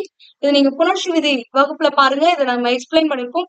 சோ அங்க தெரிஞ்சுக்கோங்க, இது சரியானதுதான், இப்படித்தான் எழுதும். ஓகேங்களா? அடுத்தது சொற்குறுக்கம். சொற்குறுக்கம் அப்படின்னா அதற்கு எடுத்துக்காட்டுகள் பாருங்க. தொல் முற்றுப்புள்ளி, சொல்க்கு அப்புறம் ஒரு முற்றுப்புள்ளி, 58 அந்த எண்ணுக்கு அப்புறம் ஒரு முற்றுப்புள்ளி கொடுத்துருக்குமா? இந்த இடத்துல என்னன்னா ஒரு சொல்லை குறுக்கி எழுதியிருக்காங்க, அதனாலதான் சொற்குறுக்கம் அப்படிம்பாங்க. அப்படி என்ன மேம் இங்க சொல்லை குறுக்கி எழுதிருக்கீங்கன்னா தொல் அப்படின்னா தொல்காப்பியம்னு அர்த்தம். ஓகேங்களா? தொல்காப்பியம் அப்படிங்கிறதா தொல்னு சுருக்கி எழுதியிருக்காங்க. சொல்லதிகாரம் அப்படிங்கிறதா சொல்னு சுருக்கி எழுதியிருக்காங்க. தொல்காப்பியத்தில் சொல்லதிகாரத்தில் 58வது இது அப்படின்னு குறிப்பிடுறதுதான் தொல் சொல் 58ங்கிறோம். அப்போ தொல்காப்பியம் சொல்லதிகாரம் 58ங்கிறத குறுக்கி எழுதியிருக்கோமா? சோ அதனாலதான் இந்த இடத்துல சொல்லை குறுக்கி எழுதும் இடங்கள்ல முற்றுப்புள்ளியானது இட வேண்டும். அடுத்தது திருவிக்கா. திருவிக்காங்கிறது எப்படி விரித்து எழுதணும்? திருவாரூர் என்னது விருதாச்சலம் கல்யாண சுந்தரனார் வருதா? அப்ப திருவாரூர் விருதாச்சலம், விருதாச்சலத்துக்கு பதிலா வி மட்டும் தான் போட்டிருக்கோம். கல்யாண சுந்தரனாருக்கு கா மட்டும்தான் இருக்கு, திருவாரூருக்கு திரு மட்டும்தான் இருக்கு. அப்ப இந்த சொற்கள்லாம் குறுகி இருக்கா? சோ அதனால இந்த இடத்துல என்ன பண்ணும்? முற்றுப்புள்ளியானது இட வேண்டும். திரு வி கா முற்றுப்புள்ளி இங்கேயே இடணும். கடைசியில இடக்கூடாதுன்னு நினைச்சிடாதீங்க, கடைசியிலே இடணும். ஏன்னா கல்யாண சுந்தரங்கிறது காவோட நின்றுச்சு. ஓகேங்களா? அடுத்தது ஊராட்சி ஒன்றிய நடுநிலை பள்ளிங்கிறது எப்படி எழுதலாம்? ஊ ஓ நா நீ பள்ளின்னு எழுதுறீங்கல்ல, சோ இந்த நாடி சொற்களை குறுக்கி எழுதுனால் இங்கேயும் எழுதணும். அதே மாதிரிதான் மா கா ஆ இதுவுமே. அடுத்து வந்து பெயரின் தலைப்பெழுத்து. இப்ப சுந்தர வடிவேல் அவரோட இனிஷியல் என்ன? நேத்து. அப்ப நே புள்ளி தூ புள்ளி அப்புறம் சுந்தர வடிவேலு அப்படின்னு எழுதணும். ஓகேங்களா? அதுக்கு அடுத்தது நாள்களை குறிப்பிடும் பொழுது இந்த மாதிரி முற்றுப்புள்ளி இட வேண்டும். 18/2/2025 புள்ளி வச்சிடணும் கடைசி. ஓகேங்களா? இதுதான். அடுத்து நம்ம பார்க்கக்கூடியது என்னன்னா வினாக்குறி. வினாக்குறிக்கும் எந்த ஒரு டவுட்டுமே வராது. எப்பவுமே ஒரு வினா தொடருடைய இறுதியில வந்து என்ன பண்ணணும் அப்படின்னா வினாக்குறி இடணும். இங்க மட்டும்தானா அப்படின்னு கேட்டா கிடையாது. நேர்கூற்றுகள்ல ஒரு சில நேரங்கள்ல வினா தொடரானது இடம்பெறும். அந்த இடங்கள்லயும் வினாக்குறியானது இட வேண்டும். எடுத்துக்காட்டா பாருங்களேன். அதாவது ஒரு வினா தொடர் முற்று தொடராகவும் நேர்கூற்று தொடராகவும் இருப்பின் இறுதியில் வினாக்குறி வருதல் வேண்டும். அதாவது நேர்கூற்று தொடரா இருந்துச்சுன்னா இறுதியில வரணும். ஓகேங்களா? அதுவே முற்று தொடரா இருந்தாலும் இறுதியில வரும். இப்ப அது என்ன? இது மட்டும்தான். இந்த இடத்துல ஒரு நேர்கூற்றுல எல்லாம் எதுவுமே கிடையாது. அது என்ன? ஒரு முற்று தொடர். சோ இந்த இடங்கள்ல வினாக்குறி வரணும். சேக்கிலார் எழுதிய நூல் இது, வினாக்குறி. பொற்கொடி பாடம் படித்து விட்டாயா? ஒரு கொஸ்டின் கேக்குறேன், வினாக்குறி கடைசியில வரணும். நீ வருவாயா? கொஸ்டின் கடைசியில ஒரு வினாக்குறி வரும். ஓகேங்களா? இதெல்லாம் முற்று தொடராக அமையும் பொழுது இறுதியில வினாக்குறி போடுறது. அதுவே ஒரு நேர்கூற்று வாக்கியத்துல எப்படி வரும் அப்படின்னா இப்போ கபிலன் ஆஹ் விமலா கிட்ட கேக்குறாங்கன்னு வச்சுக்கோங்களேன். கபிலன் விமலாவிடம். இந்த இடத்துல நான் முழுசா எழுதுறேன், அப்பதான் உங்களுக்கு புரியும். ஏன்னா ஒரு சில நேரங்கள்ல யார் யார்கிட்ட சொன்னாங்கிறது நேர்கூற்று தொடர்கள மறைந்து வரும். ஓகேங்களா? கபிலன் விமலாவிடம் விமலாவிடம் கமா நீ வருவாயா என்று கேட்டான். சோ அவன் என்ன அப்படியே கேட்டான, ஒருவர் சொன்னதை அப்படியே சொல்வதுதான் நேர்கூற்று. அப்ப கபிலன் என்ன சொன்னா, நீ வருவாயா அப்படின்னு கேட்டான். சோ அதை அப்படியே மேற்கோளுக்குள்ள இட்டுறணும். அதுதான் இரட்டை மேற்கோள் குறிகள் எங்க பயன்படுத்தணுங்கிறதுக்கான ஒரு பயன்பாடு. ஓகேங்களா? அப்ப கபிலன் விமலாவிடம் கமா நீ வருவாயா என்று கேட்டான்னு இருக்கா. சோ இந்த நேர்கூற்றுக்குள்ள அவன் என்ன கேட்டாங்கிறது, அதாவது அவன் ஒரு கேள்வி கேட்டிருக்கான். அவன் சொன்னதை அப்படியே சொல்றது நேர்கூற்று வாக்கியம். அப்ப அவன் சொன்னதை அப்படியே இங்க சொல்லியிருக்காங்க. ஆனா அவன் சொன்னது ஒரு கேள்வி. ஓகேங்களா? சோ அதனால அந்த மாதிரி வரக்கூடிய அந்த நேர்கூற்றுகள்ல மேற்கோள் குறிக்குள்ள ஒரு வினாத்தொடர் அமையுதுன்னா அங்கேயும் நீங்க மறக்காம என்ன பண்ணணும்னா ஒரு வினாக்குறியானது போடணும், மறந்துடக்கூடாது. நடுவுல வருது, நடுவுல கொஸ்டின் மார்க் போடலாமா அப்படின்லாம் இல்ல, போடலாம், போடணும். ஓகேங்களா? சோ அதனால இந்த இடத்துல நீ வருவாயா அப்படிங்கிற மேற்கோள் குறிக்குள்ள ஒரு நீ வருவாயாங்கிறது ஒரு கேள்வி தொடர் தான். சோ அந்த இடத்துல நீங்க கட்டாயம் போடணும். ஓகேங்களா? சோ இந்த மாதிரி நேர்கூற்று தொடர்கள்ல அந்த கூற்றுக்குள்ள அவங்க என்ன சொன்னாங்களோ அந்த கூற்றுக்குள்ள கேள்வி தொடர் அமையுது அப்படின்னா அந்த இடங்கள்ல வினாக்குறியானது இடணும். புரியுதுங்களா? அடுத்து நம்ம பார்க்கக்கூடியது வியப்பு குறி. இந்த வியப்பு குறிங்கிறத என்னன்னு சொல்லணும்னா, உண்மையா சொல்லணும்னா உணர்ச்சி குறின்னு தான் சொல்லணும். ஏன்னா உணர்ச்சிகள்ல ஒண்ணுதான் வந்து வியப்பு அப்படிங்கிறது. ஓகேங்களா? சோ இப்ப இந்த உணர்ச்சி குறி எப்ப பயன்படுத்துறோம் அப்படின்னா, உணர்ச்சிங்கிறது என்னது, நம்ம சந்தோஷமா இருக்கும்போது வெளிப்படக்கூடியது ஒரு வகையான உணர்ச்சி. அப்ப மகிழ்ச்சியை தெரிவிக்கும் பொருட்டு மகிழ்ச்சிங்கிறது ஒரு வகையான உணர்ச்சி. வியப்பு, அச்சம், அவலம், இரங்கல் இது எல்லாமே உணர்ச்சிகள் தான். சோ இந்த மாதிரியான உணர்ச்சிகள் வெளிப்படக்கூடிய இடங்கள்ல இந்த வியப்பு குறியை இட வேண்டும். இது ஒரு இது. அடுத்து என்னன்னா, நேர்கூற்று தொடர்கள்ல வியப்பு தொடர்கள் வந்துச்சு அப்படின்னா அங்கேயும் இறுதியில் என்ன பண்ணும் அப்படின்னா வியப்பு குறியானது இடம்பெற வேண்டும். இப்போ இந்த இடத்துல நேர்கூற்று தொடர்ல ஒரு கேள்வி தொடர் வந்ததுனால வினாக்குறி போட்டீங்கல்ல, இதே மாதிரி ஒரு நேர்கூற்றுல ஒரு வியப்பு தொடர் வந்திருக்கு அப்படின்னா அந்த இடத்துல வந்து வியப்பு குறி போடணும். அதே மாதிரி அடுக்கு சொற்றொடர்கள் வந்து எப்போ வரும்னா அச்சத்தின் பொருட்டு, மகிழ்ச்சியின் பொருட்டு, விரைவு, வெகுளி இந்த பொருள்கள் எல்லாம் வந்து அடுக்கு தொடரானது அமையும். அந்த மாதிரி அடுக்கு தொடர்கள் வரும் பொழுது அந்த அடுக்கு தொடர்களுக்கு பின்னாடி வந்து என்ன பண்ணணும், வியப்பு குறி இடம்பெறணும். ஓகேங்களா? சோ அப்ப மகிழ்ச்சி, வியப்பு, அச்சம், அவலம், இரங்கல் போன முதலான உணர்ச்சி வெளிப்படக்கூடிய இடங்கள்ல வியப்பு குறி இடணும். அது மட்டும் இல்லாம ஒரு நேர்கூற்று வாக்கியத்துல ஒரு வியப்பு தொடர் அமையுது அப்படின்னா அந்த இடத்துல வியப்பு குறி போடணும். அதே மாதிரி அடுக்கு சொற்றொடர்கள்ல வியப்பு குறியானது இடம்பெற வேண்டும். ஓகேங்களா? எடுத்துக்காட்டு பார்க்கலாமா? தமிழின் இனிமைதான் என்னே அப்படின்றோம். அப்ப இந்த இடத்துல தமிழை படிச்சுட்டு அதுல இருக்கக்கூடிய அந்த இனிமைதான் என்னன்னு வியப்படைகிறோம். தமிழ் மொழியுடைய சிறப்பை நாம் தெரிந்து கொண்டு வியப்படைகிறோம். அந்த இடத்துல நம்ம என்ன பண்ணோம், வியப்பு குறி போடணும். அப்ப இறுதியில வியப்பு குறி. சோ இந்த இடத்துல வியப்பு அப்படிங்கிற உணர்ச்சி வெளிப்பாட்டின் பொருளாக இந்த தொடர் அமைந்திருக்கு. ஓகேங்களா? அடுத்தது என்னே இப்பூவின் மனம் அப்படிங்கும் பொழுது இந்த இடத்துல இறுதியில ஒரு வியப்பு குறி. என்னே இதன் பெருமை அப்படிங்கும் பொழுது இந்த இடத்துலயும் கடைசியில வந்து ஒரு வியப்பு குறி. நீங்க இப்ப கேட்கலாம், இந்த எண்ணெய்க்கு பக்கத்துல கமா போட்டுருங்க, காற்புள்ளி போடுங்க. பெரும்பாலும் எண்ணெய்க்கு அடுத்து காற்புள்ளி தான் வந்து நம்ம இது வரைக்கும் உரைநடைகள்லயா இருக்கட்டும், இலக்கியங்கள்ல இருக்கட்டும், இந்த தொடருக்கு அப்புறம் வந்து என்ன பண்ணிருக்காங்கன்னா கமா தான் போட்டிருக்காங்க. இதற்கு ஒரு காரணமும் சொல்லுவாங்க. என்ன காரணம் அப்படின்னா, என்ன அப்படிங்கறதுதான் இந்த இடத்துல எண்ணே அப்படின்னு மாறுது. ஓகேங்களா? என்னங்கிறதா எப்படி மாறுது, என்னேன்னு மாறுது. சோ இந்த இடத்துல விழிப்பொருள்ல அமையுமா அப்படின்னு கேட்டீங்கன்னா விழிப்பொருள் சொல்ல முடியாது. ஏன்னா என்னங்கிறது வந்து ஒருத்தரை கூப்பிடுற அப்படிங்கிற பொருள்ல வராது. அழைத்தல்ங்கிற பொருள்ல வந்தாதான் அது விழிப்பெயர். சோ அந்த அடிப்படையில இந்த இடத்துல கமா வரல. சோ ஒரு சில நேரங்கள்ல இந்த மாதிரி இடங்கள்ல அந்தோ, ஐயோ அப்படின்லாம் வருதுன்னு வச்சுக்கோங்களேன். இந்த மாதிரி உணர்ச்சியை வெளிப்படுத்தக்கூடிய சொற்றொடர்கள்ல இந்த மாதிரி வரும் பொழுது கமாவும் பயன்படுத்தலாம், வியப்பு குறி இங்கேயும் பயன்படுத்தலாம், தவறு இல்ல. ஆனா பெரும்பாலும் எண்ணி அப்படிங்கிற வியப்பு சொல் இடம்பெறக்கூடிய தொடர்கள்ல கமா தான் பயன்படுத்திருக்காங்க. அதனால நீங்களும் கமா பயன்படுத்திக்கோங்க. ஒருவேளை கமாவே இல்ல 4 ஆப்ஷன்லயும் வியப்பு குறிதான் இருக்குன்னா அது தவறு கிடையாது, அதுவும் சரியும். ஓகேங்களா? ஏன்னா எண்ணே அப்படிங்கிறது ஒரு உணர்ச்சியை வெளிப்படுத்தும் பொருட்டாக பயன்படுத்தக்கூடிய ஒரு சொல் தான். அதனால இந்த இடத்துல வியப்பு குறி போட்டாலும் தவறில்ல. ஆனா மோஸ்ட் ஆஃப் த எண்ணெய் தொடர்கள்ல கமா தான் வரும். அதனால கமா போட்டுக்கோங்க. இல்லங்கிற பட்சத்துல வியப்பு குறிக்கு போங்க. ஓகேங்களா? இதுவே மத்த ஏதாவது வியப்பு சொல் வருதுன்னா அந்த இடத்துல மறக்காம வியப்பு குறியே போடுங்க. கமா போடணுங்கிற அவசியம் இல்ல. கமா போட்டாலும் தப்பு கிடையாது. ஓகேங்களா? சோ இதான். அப்ப எண்ணே இப்பூவின் மனம் கடைசியிலயும் வியப்பு குறி போட்டுறணும். எண்ணே இதன் பெருமை கடைசியிலேயே வியப்பு குறி போடணும். நடுவுல கமா போட்டணும். இல்லைன்னா வியப்பு குறி போட்டுறணும். அடுத்தது அடுக்கு தொடரா வந்திருக்கு. இது அச்சத்தொடர்லயும் அச்சத்தை வெளிப்படுத்தக்கூடிய ஒரு பொருளையும் வந்திருக்குன்னு கூட சொல்லலாம். பாம்பை பார்த்துட்டு என்ன சொல்லுவோம்? பாம்பு பாம்பு பாம்புன்னு கத்துவோமா? சோ அப்ப அந்த இடத்துல உணர்ச்சியை வெளிப்படுத்த பொருளையும் வருது.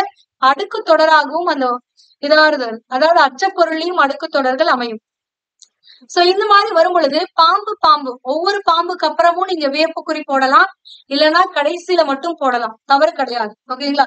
ஆனா தற்காலத்துல என்ன பண்றாங்க அப்படின்னா ஒவ்வொன்றுக்கு அப்புறமும் வியப்பு குறி போடுறாங்க. ரெண்டுமே கரெக்ட் தான். இது தப்பு. கடைசியா போட்டா தப்பு. ஒவ்வொன்றுக்கு அப்புறமும் போடணுங்கிற கட்டாயம்லாம் இல்ல. ஒவ்வொன்றுக்கு அப்புறமும் போட்டாலும் அது சரிதான். கடைசியில போட்டாலும் சரிதான். ஓகேங்களா? அடுக்கு தொடருக்கு பின்பு அப்படிங்கும் பொழுது இந்த கடைசியில மட்டும் இடம்பெறும். அதுவே அச்ச பொருளுக்கு பின்பு அச்சம் அப்படிங்கிற ஒரு உணர்ச்சியை வெளிப்படுத்தும் பொருட்டு அப்படிங்கும் பொழுது ஒவ்வொன்றுக்கு அப்புறமும் வரும். ஓகேங்களா? சோ இந்த ரெண்டுமே சரிதான். இது வந்து நியூ புக்ல 4வது தொடர் வந்து உங்களுக்கு நியூ புக்ல கொடுத்திருக்கிறது. 5வது தொடர் வந்து உங்களுக்கு ஓல்டு புக்ல கொடுத்திருக்கிறது. புக்லயே இந்த 2 மாதிரி கொடுத்திருக்காங்க. இந்த ரெண்டுமே சரிதான். தவறு கிடையாது. அதே மாதிரி இங்க போடாம விட்டுட்டா அது தவறா அப்படின்னு கேட்டீங்கன்னா அதுவும் தவறு கிடையாது. ஒரே ஒரு ஒண்ணுக்கு அப்புறம் கடைசியா அதாவது அடுக்கு தொடர்கள்ல கடைசி சொல்லுக்கு அப்புறமும் போடலாம். ஒவ்வொன்றுக்கு அப்புறமும் போடலாம். இந்த ரெண்டுமே சரிதான். ஓகேங்களா? அடுத்தது அந்தோ இயற்கை அழிகிறது. இது வந்து ஒரு அவலம் அப்படிங்கிற உணர்ச்சியை வெளிப்படுத்தும் பொருட்டாக வெளி சொல்லக்கூடிய ஒரு சொற்றொடர். அப்ப இந்த மாதிரியான தொடர்களையும் நம்ம என்ன பண்ணணும்? வியப்புக்குறியானது போடணும். அந்தோ அப்படின்ற இடத்துலயும் உணர்ச்சி வெளிப்பட்டுருச்சு. அப்ப அங்கேயே அந்த வியப்புக்குறியை போட்டு விட்டுறணும். இயற்கை அழிகிறதே அங்கேயும் போட்டுரும். அடுத்தது அந்தோ இது என்ன கொடுமை, இங்கேயும் அவல பொருள்ல வருது. சோ இங்கேயும் வியப்புக்குறியானது 2 இடங்கள்லயுமே போட்டுரும். ஓகேங்களா? ஒண்ணுல போடக்கூடாது, 2லயும் போடணும். ஒண்ணு இங்க கமா போட்டு இங்க வியப்புக்குறி, இல்லைன்னா 2லயுமே கமா போட்டுரும். ஓகேங்களா? பட் பெரும்பாலும் எண்ணெய்க்கு அப்புறம் தான் கமா வரும். அந்தோ ஐயோ இதுக்கப்புறம் எல்லாம் வந்து வியப்புக்குறி தான் வந்து தொடர்கள்ல அமைந்திருக்கு. ரெண்டுமே தவறு கிடையாது. ரெண்டுமே சரிதான். ஓகேங்களா? மேம் கமா போட்டா தப்பாயிருமா அப்படின்லாம் கேட்டீங்கன்னா தப்புலாம் கிடையாது. அதுவும் சரிதான். ஓகேங்களா? அடுத்தது எண்ணே தமிழின் பெருமை அப்படிங்கும் பொழுது இந்த இடத்துல எண்ணே கமா போட்டுட்டு தமிழின் பெருமை இந்த இடத்துல வியப்பு போட்டு என்றார் கவிஞர் அப்படின்றோம். இப்ப இந்த இடத்துல யாரோ ஒருத்தங்களை சொன்னத யாரோ ஒருத்தங்க ஒரு கவிஞர் ஒன்றை சொல்லியிருக்கார். அவர் என்ன சொல்லியிருக்கார்? என்னே தமிழின் பெருமை அப்படின்னு சொல்லியிருக்கார். அவர் சொன்னதை அப்படியே சொன்னோம் அப்படின்னா அது என்னது? நேர்கூற்று. அப்ப இது இந்த 8வது என்னன்னா ஒரு நேர்கூற்று. இது நீங்க வெறும் என்னே தமிழின் பெருமைங்கிறது வந்து ஒரு வியப்பு தொடர். ஓகேங்களா? அதுவே என்னே தமிழின் பெருமை என்று கவிஞர் கூறினார் என்றார் கவிஞர் அப்படின்னு வருதுன்னா ஒருத்தர் சொன்னதை அப்படியே சொல்லியிருக்கோம். அப்ப அது நேர்கூற்று தொடர். இந்த நேர்கூற்று தொடர்கள்ல ஒருவர் என்ன சொன்னாரோ அதை எப்பவுமே இரட்டை மேற்கோள் குறிக்குள்ள கொண்டு வந்திருப்பாங்க. சப்பா கவிஞர் என்ன சொன்னார்? என்னே தமிழின் பெருமைன்னு சொன்னார். அது அவர் சொன்ன மாதிரி அப்படியே அந்த தொடரை வந்து மேற்கோள் குறிக்குள்ள கொண்டு வந்துடும். அதுக்கப்புறம் அந்த மேற்கோள் குறிக்குள்ள ஒரு வியப்பு தொடர் அமைந்ததுனால வியப்பு தொடருக்கு என்ன பண்ணணுமோ அதை அப்படியே பண்ணிடணும். ஓகேங்களா? அப்ப என்னே கமா தமிழின் பெருமை இந்த இடத்துல உணர்ச்சி வெளிப்பாடு வியப்புக்குறி கட்டாயம் இடம்பெற வேண்டும். கடைசியில புல் ஸ்டாப். ஓகேங்களா? இதைத்தான் இங்க கொடுத்திருக்காங்க. நேர்கூற்று தொடர்களில் வியப்பு தொடர் அமைந்தது அப்படின்னா அந்த வியப்பு தொடருடைய இறுதியில என்ன போட்டுறணும்? வியப்புக்குறியானது போடணும். இதுவே ஒரு நேர்கூற்று தொடர்ல கேள்வி தொடர் அமையுது அப்படின்னா அந்த இடத்துல கேள்விக்குறி போடணும். எப்பவுமே ஒரு நேர்கூற்றுல வினா தொடர் அமையலாம், வியப்பு தொடர் அமையலாம். சோ இந்த மாதிரி அமையுதுன்னா அதற்கான குறிகளை போட்டுருங்க. அடுத்தது வருக வருக மகிழ்ச்சியோட சொல்லுவோம். இந்த மாதிரி ஒரு வீங்கோல் சொல்லானது அடுக்கி வரும் இடங்கள்ல அடுக்கு தொடர்கள்ல என்ன பண்ணணும் அப்படின்னா இறுதியில வந்து என்ன பண்ணா வியப்பு குறி போடணும். அதே மாதிரி வாழ்க வல்க இறுதியில வியப்பு குறி போடணும்.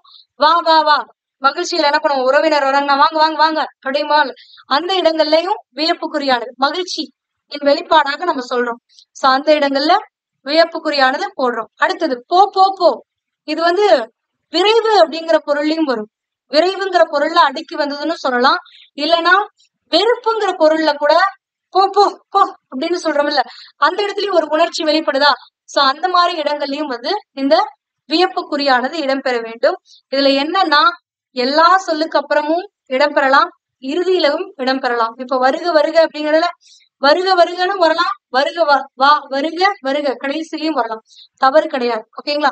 சோ இதை மட்டும் ஞாபகம் வச்சுக்கோங்க. அடுக்கு சொற்றொடர்கள்ல ஒவ்வொரு சொல்லுக்கு பின்னும் வியப்புக்குறி இடம்பெற்றாலும் தவறில்லை, மொத்தமா கடைசி சொல்லுக்கு அப்புறம் இடம்பெற்றாலும் தவறில்லை. அதே மாதிரி எண்ணெய்க்கு அப்புறம் கமா போடணும்னு ஞாபகம் வச்சுக்கோங்க.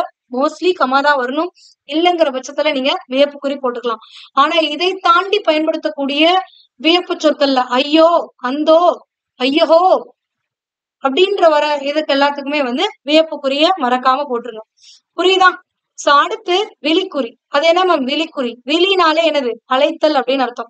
சோ ஒருவரை அழைக்கும் பொருட்டாக பயன்படுத்தக்கூடிய விழிப்பெயர்கள்ல என்ன பண்ணும் அப்படின்னா இந்த விழிக்குறியானது இடம்பெறணும். வெறும் விழிப்பெயர் மட்டும் இடம்பெற்றுச்சுன்னா அந்த இடத்துல விழிக்குறி மட்டும் போடுங்க. இப்ப எடுத்துக்காட்டா அண்மையில் இருப்பாரை அழைப்பதற்கும் தொலைவில் இருப்பாரை அழைப்பதற்கும் விழிக்குறி பயன்படுத்த வேண்டும். இப்ப நம்ம பக்கத்துல நம்மளுக்கு முன்னாடி மக்கள் அமைந்திருக்காங்க.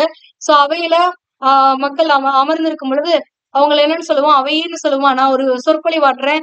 சோ அப்ப அந்த இடத்துல அவர்களை நான் ஒரு பேசும் பொழுது அவையீர் கவனியுங்கள் அப்படின்றதுல சோ அந்த இடத்துல அவையீர் அப்படின்னு நான் கூப்பிடுறேன்ல, அதோட நான் நிறுத்திக்கிட்டேன் அப்படின்னா அந்த இடத்துல என்ன பண்ணணும்னா இந்த விழிக்குறியானது இடம்பெற வேண்டும். அவை தலைவீர், அந்த இடத்துலயும் விழிக்குறி. மன்னர் உட்கார்ந்துருக்காரு, மன்னரை கூப்பிடுறேன், மன்னரே அப்படின்ற சோ அப்ப அந்த இடத்துல அவர் அழைக்கும் பொருட்டாக இது பண்றதுனால விழிக்குறியானது இடம்பெற வேண்டும். இதுவே ஒரு வித்தியாசத்தையும் தெரிஞ்சுக்கோங்க. கண்ணா வா அப்படின்றமில்ல, இது என்னன்னா ஆக்சுவலா ஒரு விழித்தொடர். இந்த மாதிரி விழித்தொடர்ல இறுதியில கட்டாயம் என்ன பண்ணா விழிக்குறியானது இடம்பெறணும். நம்ம முன்னாடியே சொல்லிருக்கோம்ல, விழிக்குறி கண்டிப்பா விழித்தொடர்ல இடம்பெற வேண்டும். சோ வெறும் விழிப்பெயர் மட்டும் அமைஞ்சிச்சுன்னா அதுக்கு பக்கத்திலேயே போட்டுருணும். ஓகேங்களா? அதுவே கண்ணாங்கிற விழிப்பெயருக்கு அப்புறம் வாங்குற ஒரு சொல்லம் அமைந்திருக்கா, இந்த மாதிரி அமையும் பொழுது இறுதியில தான் அந்த விழிக்குறியானது பயன்படுத்தணும். அப்ப முன்னாடி என்ன பயன்படுத்தினா காற்புள்ளியானது பயன்படுத்தணும்.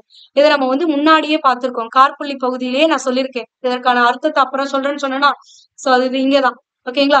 இப்ப மகனே நான் சொல்வதை கேள் அப்படின்றமில்ல, இது ஆக்சுவலா என்னன்னா ஒரு விழித்தொடர். அப்ப விழித்தொடருடைய இறுதியில விழிக்குறியானது இடம்பெற வேண்டும். அப்ப இந்த மகனேக்கு பக்கத்துல என்ன பண்ணணும்னா இங்கேயும் விழிக்குறி போற்றக்கூடாது, இந்த இடத்துல காற்புள்ளி இட வேண்டும். ஓகேங்களா? அதுதான் இந்த ரூலு. சோ காற்புள்ளிங்கிறத எப்ப பயன்படுத்துறோம்? விழித்தொடர்ல அந்த விழிப்பெயருக்கு பின்பு நீங்கள் காற்புள்ளியானது இடம்பெற வேண்டும். அதனை தொடர்ந்து ஒரு தொடர் அமைந்திருக்கும் பொழுதுதான் இது. ஓகேங்களா? விழித்தொடரில் விழிப்பெயருக்கு பின்பு காற்புள்ளி இட வேண்டும். இதுவே வெறும் விழிப்பெயர் மட்டும் வந்துச்சுன்னா அங்க விழிக்குறியானது இட வேண்டும். ஓகேங்களா?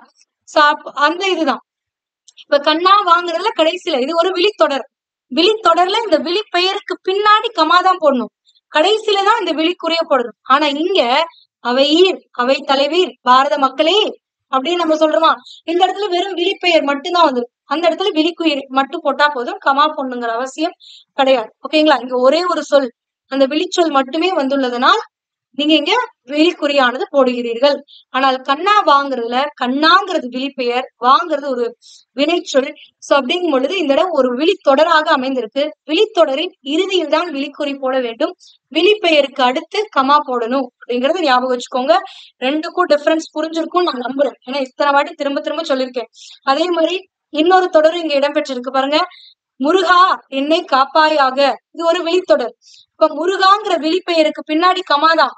விழித்தொடர் முற்று பெறும் பொழுதுதான் என்ன பண்ணிருக்கேன், ஒரு விழிக்குறியானது போட்டிருக்கேன். இந்த இடத்துல புல் ஸ்டாப் வச்சிடக்கூடாது. இது ஒரு விழித்தொடர்ங்கிறதுனால விழித்தொடரின் இறுதியில் விழிக்குறியானது இடம்பெற வேண்டும். அந்த விழித்தொடரில் விழிப்பெயருக்கு அடுத்து கமா இடம்பெற வேண்டும். ஓகேங்களா? இதுவே வெறும் விழிப்பெயர் மட்டும் இடம்பெற்றிருந்தால் விழிக்குறி மட்டும் இடம்பெற வேண்டும். விழிக்குறியும் வியப்புக்குறியும் ஒரே குறியதான் பயன்படுத்துறோம். ஓகேங்களா? அடுத்தது ஒற்றை மேற்கோள் குறி. இது நிறைய பேருக்கு டவுட் வருது. ஒற்றை மேற்கோள் குறிங்கிறது ஒற்றை மேற்கோள் குறி, இரட்டை மேற்கோள் குறின்னு ரெண்டு இருக்கு. இதுல ஒற்றை மேற்கோள் குறி எங்கெல்லாம் பயன்படுத்தணும் அப்படின்னா, ஒரு எழுத்தையோ அல்லது ஒரு சொல்லையோ அல்லது ஒரு சொற்றொடரையோ தன்னை தானே குறிக்கக்கூடிய இடங்கள்ல ஒற்றை மேற்கோள் குறி பயன்படுத்தணும். அதாவது ஒரு சொற்றொடர்ல ஒரு சொல் பத்தி நீங்க பேசுறீங்க அப்படின்னா அந்த சொல்லுக்கான பொருள் அந்த தொடர்ல அமைதுன்னா அந்த சொல்ல அந்த ஒற்றை மேற்கோள் குறிக்குள்ள கொண்டு வரணும். இதுவே ஒரு எழுத்துக்கான பொருளை விளக்கி இருக்கீங்க அந்த தொடர்ல அப்படின்னா அந்த எழுத்த என்ன பண்ணிடணும், ஒற்றை மேற்கோள் குறிக்குள்ள வந்துடணும். இதுவே ஒரு எழுத்தை பத்தி அழுத்தி சொல்றீங்க அப்படின்னா அந்த அழுத்தம் தரக்கூடிய அந்த எழுத்தையும் ஒற்றை மேற்கோள் குறிக்குள்ள சொல்லணும். ஒரு தொடர்ல ஒரே ஒரு சொல்லை அழுத்தி சொல்கிறீர்கள் அப்படின்னா அந்த இடத்துலயும் அழுத்தி சொல்லுதல்னாவே அந்த சொல் அதனையே குறிக்கக்கூடிய இடங்கள்ல வரக்கூடியதுதான், வேற ஒண்ணுமே கிடையாது. ஓகேங்களா? சோ அப்ப ஒரு சொல் அல்லது ஒரு ஒரு எழுத்து அல்லது ஒரு சொற்றொடர் தன்னையே குறிப்பிடும், தன்னையே குறித்து அதோடைய பொருளை குறித்து அந்த சொற்றொடர்ல அதோடைய பொருளையே எக்ஸ்பிளைன் பண்றாங்க அப்படின்னா அந்த இடங்கள்லயும் சரி, அதே மாதிரி ஒரு எழுத்தையோ ஒரு சொல்லையோ ஒரு சொற்றொடையோ நம்ம அழுத்தம் தருவோம்ல ஒரு சொல்லுக்கு, அந்த மாதிரி கொடுக்கக்கூடிய இடங்கள்லயும் ஒற்றை மேற்கோள் குறிக்குள்ள அதை கொண்டு வரணும். அடுத்து என்ன பண்ணணும்னா இரட்டை மேற்கோள் குறிக்குள்ள, அதாவது ஒரு நேர்குற்று தொடர் தான் இரட்டை மேற்கோள் குறியானது இடம்பெறும். அந்த மாதிரி இரட்டை மேற்கோள் குறிக்குள்ள இன்னொரு கூற்று உட்பட்டு வரும்போது என்ன பண்ணணும்னா அந்த கூற்றை ஒற்றை மேற்கோள் குறிக்குள்ளதான் கொண்டு வரணும். அதாவது ஒரு நேர்கூற்று இருக்கு, அந்த நேர்கூற்றுக்குள்ள இன்னொரு கூற்று இடம்பெறுதுன்னா அப்ப அதுவும் ஒரு கூற்று தானே மேம், அப்ப அங்கேயும் அதுக்குள்ள இரட்டை மேற்கோள் குறி போடலாமான்னா தப்பு. ஓகேங்களா? ஒரு நேர்கூற்று வாக்கியத்தில் இரட்டை மேற்கோள் குறிக்குள் இன்னொரு உட்தொடர் வருது அப்படின்னா அந்த தொடரை குறிப்பதற்கு ஒற்றை மேற்கோள் குறிதான் போட வேண்டும். அடுத்தது ஒரு சொற்றொடர்ல ஏதாவது ஒரு நூல் பெயரை மென்ஷன் பண்றோம் அல்லது ஒரு தொடர்ல ஒரு பழமொழியை மென்ஷன் பண்றோம் அப்படின்னா அந்த இடங்கள்ல என்ன வரணும்னா ஒற்றை மேற்கோள் குறிதான் வரும். ஓகேங்களா? புரிஞ்சுதா? அப்ப ஒரு எழுத்து ஒரு சொல் ஒரு சொற்றொடரை தன்னைத்தானே குறிப்பிடும் இடங்களிலோ அல்லது அழுத்த பொருள்ல வரும் பொழுது அதனை ஒற்றை மேற்கோள் குறிக்குள் இட வேண்டும். அடுத்தது இரட்டை மேற்கோள் குறிக்குள் இன்னொரு கூற்று உட்பட்டு வரும் பொழுது ஒற்றை மேற்கோள் குறிக்குள் அந்த கூற்றை உட்பட்டு வரக்கூடிய அந்த கூற்றை குறிக்க வேண்டும். அடுத்தது ஒரு சொற்றொடர்ல ஒரு நூலின் பெயரோ ஒரு கட்டுரையின் பெயரோ அல்லது ஒரு தலைப்போ இடம்பெறும் பொழுது அல்லது ஒரு பழமொழி இடம்பெறும் பொழுது அந்த பழமொழியை அந்த தலைப்பை அந்த நூலின் பெயரை அந்த கட்டுரையின் பெயரை நாம் ஒற்றை மேற்கோள் குறிக்கொண்டு குறிப்பிட வேண்டும். ஓகேங்களா? புரிஞ்சுதா? எக்ஸாம்பிள் பார்க்கலாமா? நல்ல என்பது குறிப்பு பெயரச்சம். இப்போ இந்த இடத்துல எது குறிப்பு பெயரச்சம்? நல்லங்கிறது தானே. சோ இந்த இடத்துல நல்லங்கிறத குறித்து, அதாவது இந்த சொல்லை குறித்துதான் இதற்கான விளக்கத்தை தான் இங்க கொடுத்திருக்காங்க. சோ அப்படிங்கும் பொழுது இந்த இடத்துல இதை ஒற்றை மேற்கோள் குறிக்குள்ள கொண்டு வரணும். அடுத்தது எழில் என்றால், இந்த இடத்துல எப்பவுமே ஞாபகம் வச்சுக்கோங்க, என்றால் என்பது என்று இந்த மாதிரி எல்லாம் குறிப்பிட்டு வருதுன்னா அதற்கு முன்னாடி இருக்கக்கூடிய சொல்லை அழுத்தி சொல்றாங்க, அதற்கு முன்னாடி இருக்க சொல்லை தான் குறிப்பிட்டு அடுத்து வரக்கூடிய அந்த பொருளானது அமையுது அப்படின்னு அர்த்தம். அப்ப தன்னையே குறிப்பிட்டு வரக்கூடிய இடங்கள்ல இந்த ஒற்றை மேற்கோள் குறிக்குள்ள போடணுமா? அதே மாதிரிதான் இங்க. இப்ப எழில் என்றால் அப்ப எழில்ங்கிறது என்ன அப்படிங்கறத நம்ம அடுத்து சொல்றோம். அழகு என்பது பொருள். சோ அதனால எழில்ங்கிறதையும் ஒற்றை மேற்கோள் குறிக்குள்ள கொண்டு வந்துருங்க, அழகுங்கிறதையும் ஒற்றை மேற்கோள் குறிக்குள்ள கொண்டு வந்துருங்க. அடுத்தது ஏ என்று சொன்னான், இந்த இடத்துல அழுத்த பொருள்ல வருது. ஏ அப்படின்னு அந்த ஏங்கிறத குறிப்பிட்டு நான் அடுத்து அதைத்தான் சொன்னான்னு சொல்றேன். சோ எதை சொன்னா? ஏ அப்படின்னு சொன்னான்றோம். சோ இப்ப இந்த ஏங்கிறது இதோடைய தன்னையே குறிப்பிட்டு வருது. ஓகேங்களா? சோ அடுத்தது ஏ என்று ஏளனம் சொன்னா, யாராவது நம்ம ஏ அப்படின்னு கூப்பிட்டோன்னா கோவம் வரும்ல, அந்த இடத்துல ஏளனம் பண்றமா வரும். இப்ப ஏய் அப்படின்னு சொல்லி ஏளனம் பண்ணா அப்படிங்கிறோம். அப்படின்னு சொல்லி சொல்றோம்ல, ஏய் என்று அப்படின்னா அந்த என்றுங்கிறது அப்படி சொல்லி என்னை ஏளனம் செய்தான் அப்படின்னு நம்ம சொல்றோமா? அப்ப அந்த இடத்துல ஏங்கிறது தன்னையே குறிப்பிட்டு வருகிறது. சோ இந்த மாதிரி இடங்கள்ல என்ன பண்ணும்? ஒற்றை மேற்கோள் குறிக்குள்ள கொண்டுமா. அடுத்தது செய்யும் என்பது பெயரச்ச வாய்ப்பாடுகளில் ஒன்று. இப்ப இந்த சொல்லானது என்னது? பெயரச்ச வாய்ப்பாடுகள்ல ஒண்ணு அப்படின்னு சொல்லி குறிப்பிட்டு சொல்றோம். ஓகேங்களா? சோ இந்த மாதிரி ஒன்றனை குறிப்பிட்டு சொல்லும் பொழுது ஒரு எழுத்துக்கோ அல்லது ஒரு சொல்லுக்கோ பொருள் தரும் பொழுது, பொருள் தரும் அப்படின்னா அந்த சொல்லை குறித்து பொருளை விளக்குறோம். சோ அந்த மாதிரி இடங்கள்ல இந்த ஒற்றை மேற்கோள் குறிக்குள்ள வரும். அடுத்தது இணரெறி தோய்வண்ண. அது என்ன இணர் எரி அப்படின்னா? இணர் எரி அப்படின்னா பல பெருஞ்சுடர்கள் அர்த்தம். எரினா சுடர்னு அர்த்தம், தீன்னு அர்த்தம். ஓகேங்களா? எரினா என்னது? தீ. இணர் எரி அப்படின்னா பல பெரும் சுடர்கள் அப்படின்னு அர்த்தம். தோய்வு அப்படின்னா என்னன்னா அணைத்தல் அப்படின்னு அர்த்தம். அதாவது நம்மள கட்டி அணைக்கிற மாதிரி.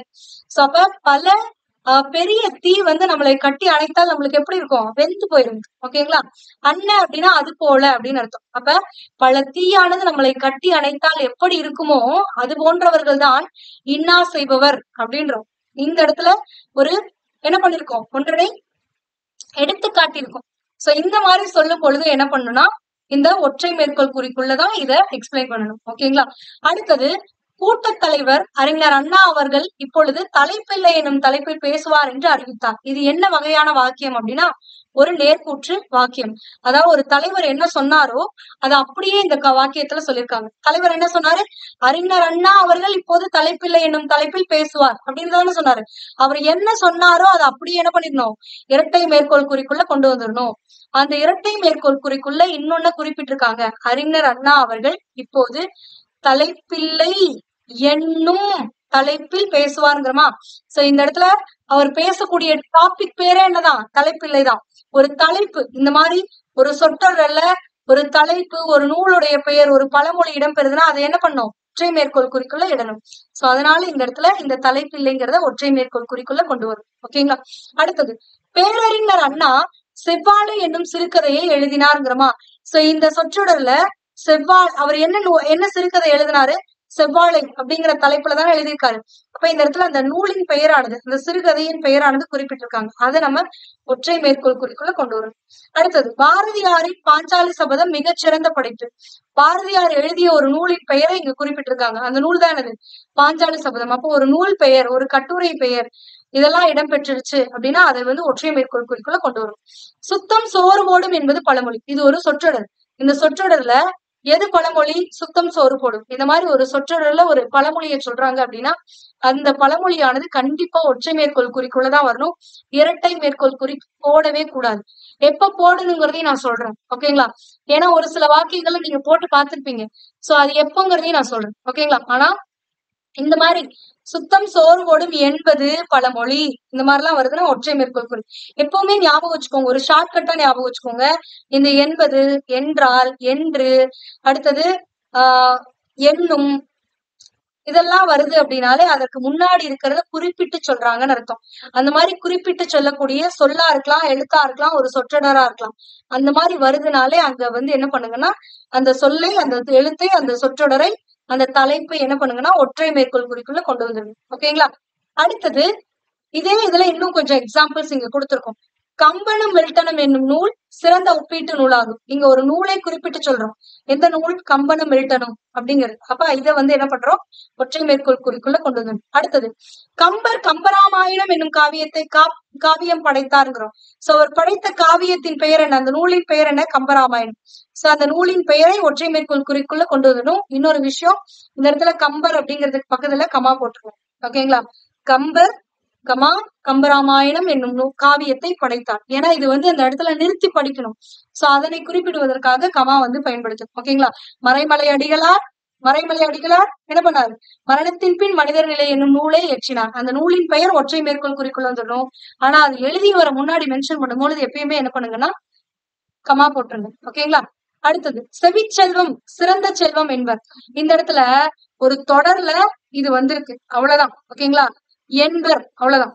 இப்ப செவிச்செல்வம் சிறந்த செல்வம் என்பர் இது ஒரு பொன்மொழி. அப்ப இதையும் ஒற்றை மேற்கோள் குறிக்குள்ளதான் நீங்க கொண்டு வரும். அடுத்தது, மொழி ஞாயிறு தேவனைய பாவனார் எழுதியுள்ள கமா தமிழியர் கட்டுரைகள். இது ஒரு நூல் எனும் நூல் எளிமையும் ஆழமும் கொண்டு விளங்குகிறது. அப்போ இந்த தொடர்ல குறிப்பிடக்கூடிய அந்த நூலை ஒற்றை மேற்கோள் குறிக்குள்ள கொண்டு வந்துடணும்.